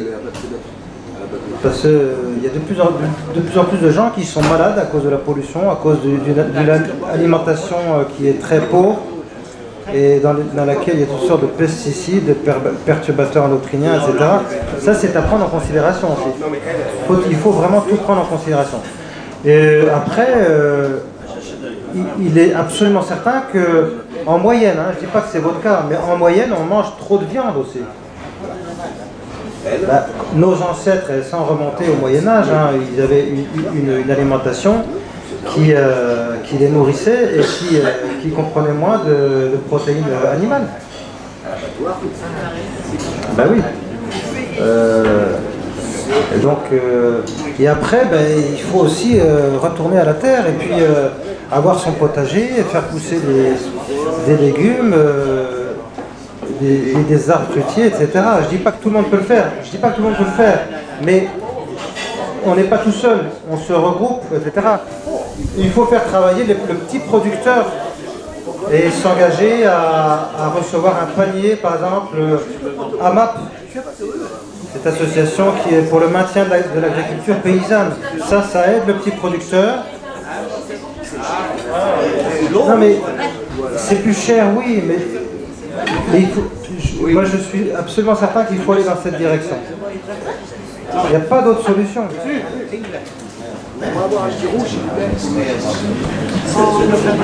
Et s'il faut manger moins de viande, ben on mange moins de viande. Et puis s'il faut, je vais peut-être dire une énormité, hein, mais s'il faut de temps en temps tricoter un pull, pourquoi pas? Bon, je dis pas qu'il faut faire que ça, mais non, mais on y va progressivement. Moi là, je porte une polaire achetée 3 fois rien là chez Decathlon. J'ai pas regardé qui l'avait fabriquée. En même temps, voilà, je me doute bien que les Zara, H&M, Decathlon et compagnie, c'est pas du commerce équitable. Hein. Donc si c'est pas cher, c'est que il y en a qui doivent le payer cher. Hein, bon. Mais en même temps, je suis lucide et ça m'empêche pas de dormir, mais je vais quand même dans cette direction. Parce qu'il me paraît que c'est la bonne direction, j'y vais progressivement.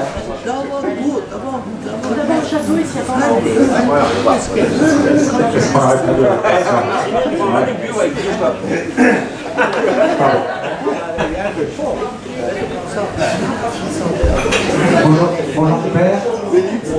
Moi j'ai une question.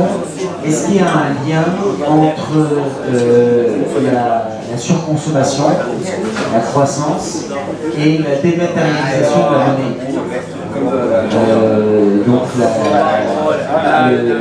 la cassure du lien entre la monnaie et l'or qu'on a dans les banques. Et donc, je ne sais pas si ma question est hors sujet ou technique. Et donc, si oui, est-ce qu'il ne faut pas tout simplement commencer par revenir au liquide et laisser tomber carte bleue, chéquier?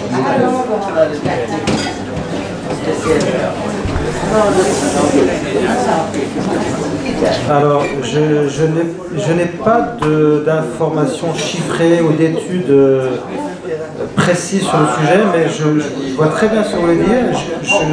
D'emblée, comme ça, par instinct, je vais vraiment dans votre sens. Après, il faut savoir que en France, il y a des lois pour lutter contre le blanchiment d'argent et qui empêchent d'acheter en espèces. Alors, on peut acheter 3 fois rien en espèces. Si vous allez en Italie, vous pouvez acheter une voiture en espèces. Alors bon, d'où vient l'argent? Oui, il y a peut-être des trafics, etc. Mais je veux dire, on nous pousse de toute façon, ça c'est sûr, on est vraiment encouragé à utiliser des cartes. On est encore l'un des derniers pays au monde à avoir des chèques d'ailleurs. Hein. Dans la plupart des pays, ça n'existe plus les cartes de chèques. Et donc, on nous pousse à utiliser des cartes. Et je suis d'accord que, d'une manière générale, on a moins le sens de la valeur de l'argent. En plus, il faut savoir que même si on n'a rien demandé, on est sollicité par des entreprises de crédit à la consommation. Et il suffit de faire clic et on a tout de suite, je ne sais pas combien, 10 000 euros ou 15 000 euros sur son compte. C'est extrêmement facile. Et donc après on voit des gens qui se retrouvent dans des situations. Moi j'ai rencontré un couple, ils ne sont pas mariés, c'est un binôme, donc ils vivent ensemble ils ont emprunté le maximum chez CTLM. Chacun a emprunté le maximum.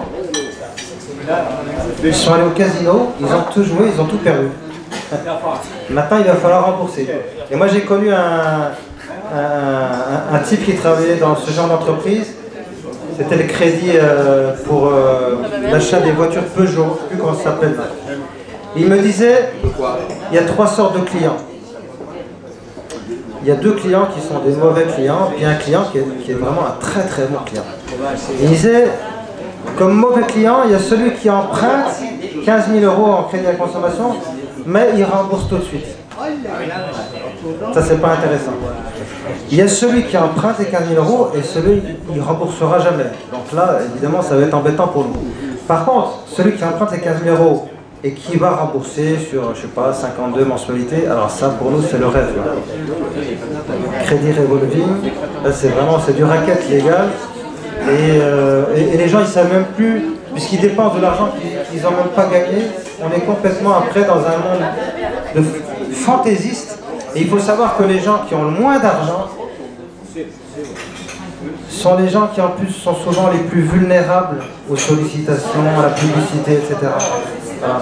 Et donc c'est eux qui achètent que des cochonneries aussi à leurs enfants qui deviennent obèses. À 10 ans, ils sont déjà obèses. Et ils sont surendettés, et ils sont malheureux comme tout. Et ils sont la proie de tous ces malfaiteurs qui sont dans le monde de la publicité. Parce qu'il y a bien un métier inutile, c'est bien celui-là. Et moi je suis depuis de nombreuses années cette question-là de la décroissance avec le journal de la décroissance qui a été fondé par des gens qui avaient fondé une association qui s'appelait Casseurs de pub. Casseurs de pub sont des gens qui ont fait en sorte de faire disparaître un certain nombre de panneaux. Dans la ville de Grenoble, par exemple, il n'y a plus un seul panneau 4 mètres sur 3. Ils ont tous été interdits par le maire. Il faut savoir que, voilà, je veux dire, au niveau local, on peut avoir une certaine influence du pouvoir. Et quand on s'engage, par exemple, qu'on prend un engagement politique au niveau local, eh bien, ça passe aussi par des petites choses comme ça. Maintenant, j'ai arrêté.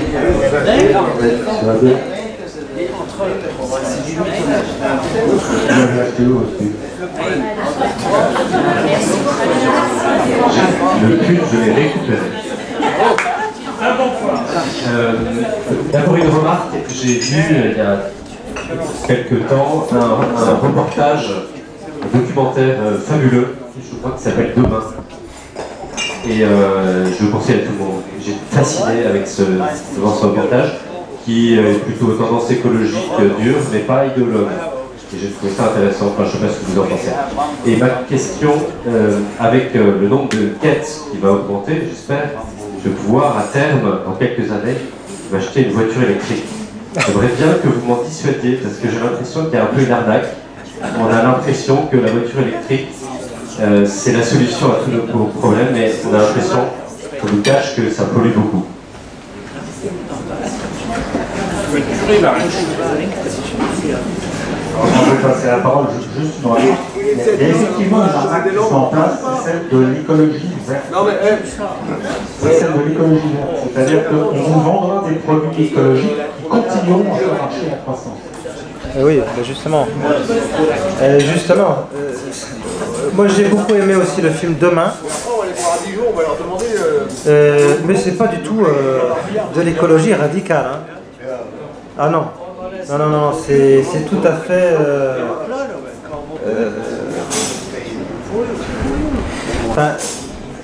c'est tout à fait compatible avec le système actuel. Il n'y a pas besoin d'en changer, c'est subventionné par les grandes entreprises, etc. Ce que tu appelles l'écologie verte, le greenwashing, etc. Et c'est ce que font les grandes surfaces qui proposent des rayons bio. En grande surface, il y a des rayons bio. Mais ça n'a rien à voir avec le bio qu'on trouve dans les petits magasins bio ou chez le paysan du coin. C'est du bio, mais en monoculture sur des très grandes surfaces qui vient donc chez eux, et ça n'a pas du tout la même qualité. Bon, mais comme c'est tendance, voilà, il faut pouvoir investir là-dedans.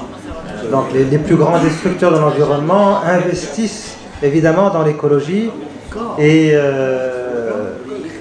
pour moi une figure de proue du greenwashing,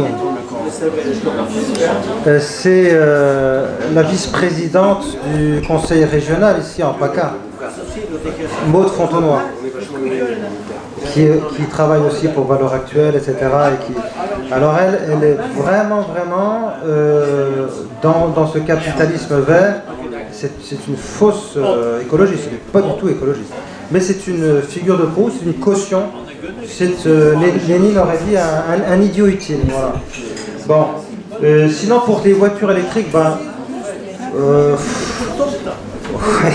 un jour on y viendra certainement, oui. Bon, pour l'instant c'est pas évident parce que ça coûte cher.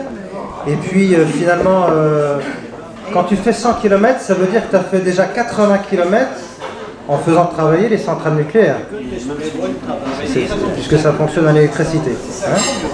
Donc, moi personnellement, je pense qu'il faut sortir du nucléaire. Après, il faudrait qu'on les déborne un peu partout, et puis il faudrait surtout qu'on travaille à obtenir d'autres matériaux pour ces véhicules, parce que c'est très difficile à recycler, et il y a beaucoup d'inconvénients pour l'instant. Mais je pense que ça va changer. Ça va changer. Je sais pas, je pense que c'est quand même l'avenir, puisqu'à un moment donné, de toute façon, il n'y aura plus d'énergie fossile, donc il faudra bien trouver d'autres énergies.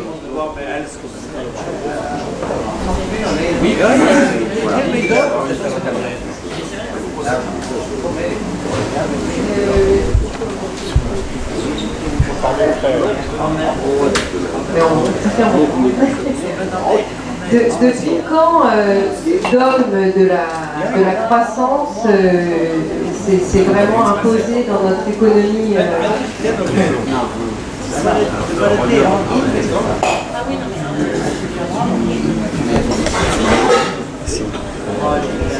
Alors, il y a des penseurs qui ont vu le danger déjà au 19e siècle. Bon, maintenant, non, c'est quand même quelque chose... Je pense qu'il y a eu une formidable accélération de la production et du commerce, etc., avec les deux grands conflits mondiaux. Mais c'est sûr, ce qu'on va appeler la société de consommation, c'est vraiment après la Deuxième Guerre mondiale. On va avoir les 30 glorieuses, hein, et donc on va vivre une espèce de rêve éveillé en pensant que tout devenait possible, sans limite. Et puis, on va se rendre compte du problème parce qu'on avait finalement des énergies fossiles qui ne coûtaient rien. Et puis quand les Arabes vont décider de multiplier par 2, puis de multiplier par 4 le prix du pétrole, là on va se rendre compte que ça devient plus compliqué quand même. Les chocs pétroliers, ça va être terrible. Hein. Mais moi je pense que c'est surtout depuis la Deuxième Guerre mondiale qu'on peut parler de ça. C'est le problème générationnel. Alors, je vais me permettre peut-être, vous m'excuserez, d'apporter une réponse légèrement différente. Effectivement, au XIXe siècle déjà, il y a un certain nombre de penseurs qui s'opposent au progrès. Donc il n'y a pas encore la société de consommation, mais qui ont pressenti les risques du progrès. Ensuite, la naissance entre guillemets officielle de la société de consommation, il y a un certain nombre d'auteurs qui la raccrochent au taylorisme. Lorsque Henry Ford, dans ses usines, a lancé le taylorisme, il est parti d'une idée, il s'est dit mais en fait, je vais payer des salaires à mes ouvriers pour qu'ils achètent mes voitures. Et donc là, on est entré, à ce moment-là, quand il a eu cette idée, il a fait démarrer la société de consommation. Alors, ensuite, en France, on a été longtemps protégé de la société de consommation parce que jusqu'à la Seconde Guerre mondiale, la France est assez peu industrialisée. Ce qui fait qu'on a beaucoup moins souffert du krach de 1929, par exemple. On l'a mieux supporté. Par contre, après la guerre de 1945, si vous regardez, on pousse les paysans à s'industrialiser, ce qui va amener la mort programmée de la paysannerie française. On va faire la même chose pour les marins. Hein, c'est-à-dire que pour les pêcheurs, plus exactement, pas pour les marins, pour les pêcheurs, on va les pousser à l'industrialisation, on va arriver à des paradoxes que l'Europe va leur donner de l'argent pour qu'ils achètent de nouveaux bateaux, puis après on donnera de l'argent pour qu'ils les détruisent, mais on va également détruire toute une population. Donc aujourd'hui, je dirais, dans les constats dramatiques de la croissance, il y a toute la population paysanne française, sachant que la France, essentiellement, jusqu'à la guerre de 40, est un pays essentiellement paysan. Donc on a déjà perdu tous nos paysans, maintenant on a perdu nos pêcheurs. Vous avez vu que les pêcheurs sont complètement en voie de disparition. Donc officiellement, la société de consommation, c'est Henry Ford qui le met au point aux États-Unis avec la fameuse Ford T, lorsqu'il lance l'industrialisation et l'automatisation de la construction et de la consommation par ses propres ouvriers de la Ford T. Ça, du moins, c'est ce qui est reconnu. Et la France a été touchée, effectivement, après la guerre de 40, parce que là on a lancé l'industrialisation massive du monde paysan. Et puis, cette génération du baby-boom, nous avons également été éduqués, on nous expliquait, moi je me souviens, on nous expliquait que les paysans ils allaient passer dans l'industrie, et puis les gens qui étaient dans l'industrie ils allaient passer dans les bureaux, ils allaient passer dans le tertiaire, et que tout ça était tout à fait normal. Nous avons baigné là-dedans, nous avons baigné dans nos parents qui nous expliquaient la libération. Je ne sais pas si vos grands-parents l'ont expliqué, mais lorsque les Américains sont arrivés, il y a eu un sentiment de richesse matérielle exceptionnelle. Tout ça, c'est après la guerre de 1945. Ouais. On a fortement changé nos façons de vivre en ce moment. Oui. Alors, vous dites la vie était dure. En fait, il y avait plus de fatigue physique. Il y avait de la manutention, on marchait. Voilà. Mais aujourd'hui, il y a beaucoup moins de fatigue physique, mais il y a beaucoup plus de fatigue nerveuse. Et là, on s'en remet beaucoup moins. Hein. Fatigue physique, on peut s'en remettre facilement. Fatigue nerveuse, le stress, le burn-out, ça c'est vraiment à notre époque. Hein. Parce que d'un point de vue physique, c'était une vie qui était dure, qui était rustique, mais qui n'était pas abrutissante. Alors, le phénomène des burn-out, on commence à en parler, mais il est tout de même très important. Il se développe à vitesse grand V dans nos entreprises. Hein, et ça touche essentiellement le monde du tertiaire. Donc je pense qu'on va avoir beaucoup plus de casse au niveau des dépressions, au niveau des burn-out, qu'on a eu effectivement au niveau des efforts physiques. Ça se développe très très vite, parce que de plus en plus on met les employés, les cadres, parce que maintenant presque tout le monde est cadre dans le terminal, on les met en situation d'échec. Je m'explique, on leur donne des objectifs à atteindre, essentiellement on l'a vu, des objectifs quantitatifs. Vous avez des indicateurs, vous étiez à 100, le mois suivant il faut atteindre 110. Et si vous n'atteignez pas les 100 de toute façon, on vous convoque pour vous demander comment vous ferez le mois prochain pour atteindre les 100. Donc vous avez des objectifs très durs, mais on ne vous donne pas nécessairement les moyens de les obtenir.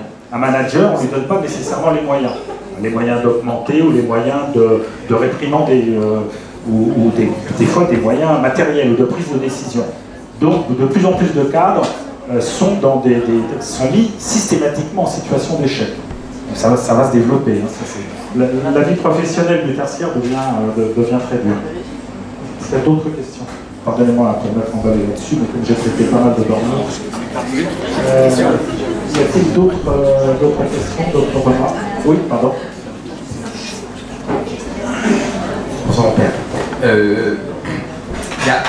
Pour reprendre tout à l'heure par Aristote, qui a défini une notion qui était la chromatistique, et comme dirait mon ami Henri, l'argent ne doit pas faire de petit. En fait, il était contre cette idée-là, qui était que l'argent ne doit pas en fait créer de l'argent. Saint Thomas d'Aquin, si je me souviens bien, lui aussi était contre cette idée d'intérêt. Et ma question, c'est, ou en tout cas ma réflexion, c'est que dans l'Église catholique, il y a rien qui va à l'encontre de cette idée de faire vraiment de la dette, du crédit, qui va dans le sens de la croissance.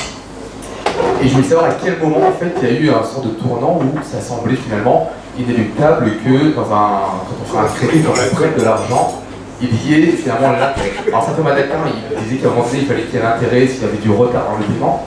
Mais aujourd'hui, ça fait partie finalement du jeu que c'est vrai qu'on a quelques amis banquiers qui sont, et finalement pour eux ça semble normal. Donc voilà, donc à quel moment finalement il y a eu ce basculement?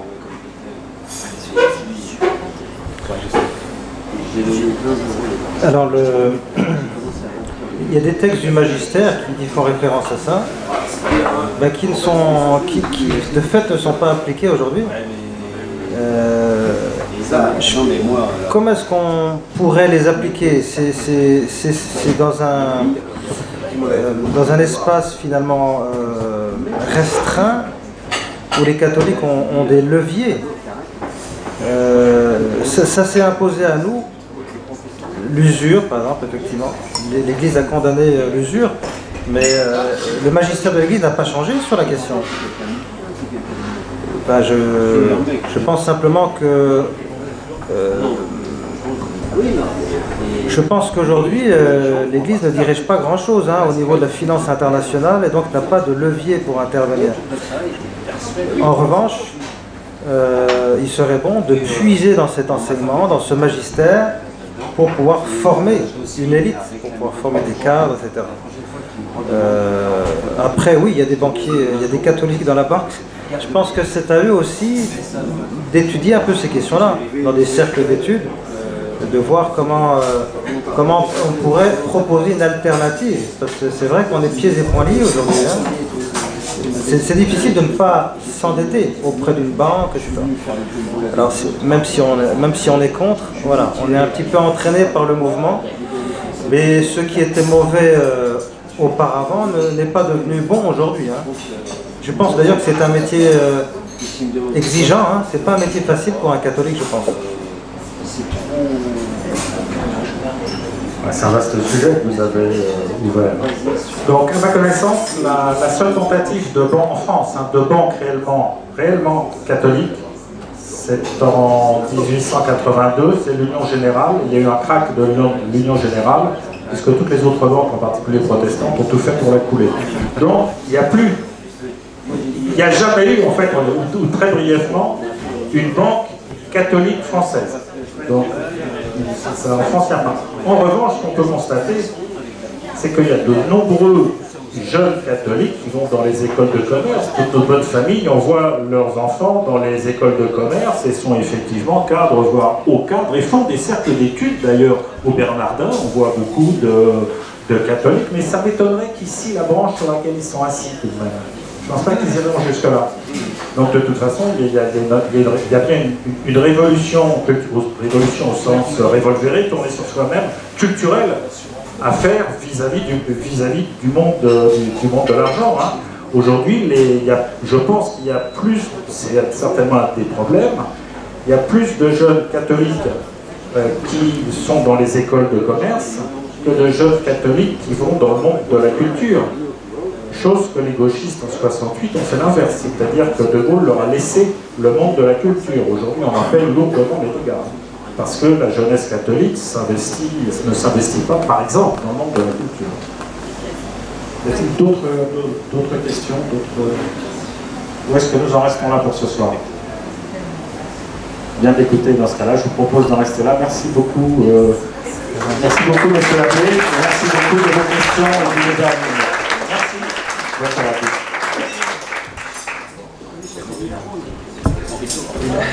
Allez, Roger, chante. Bon, bah, c'est bon.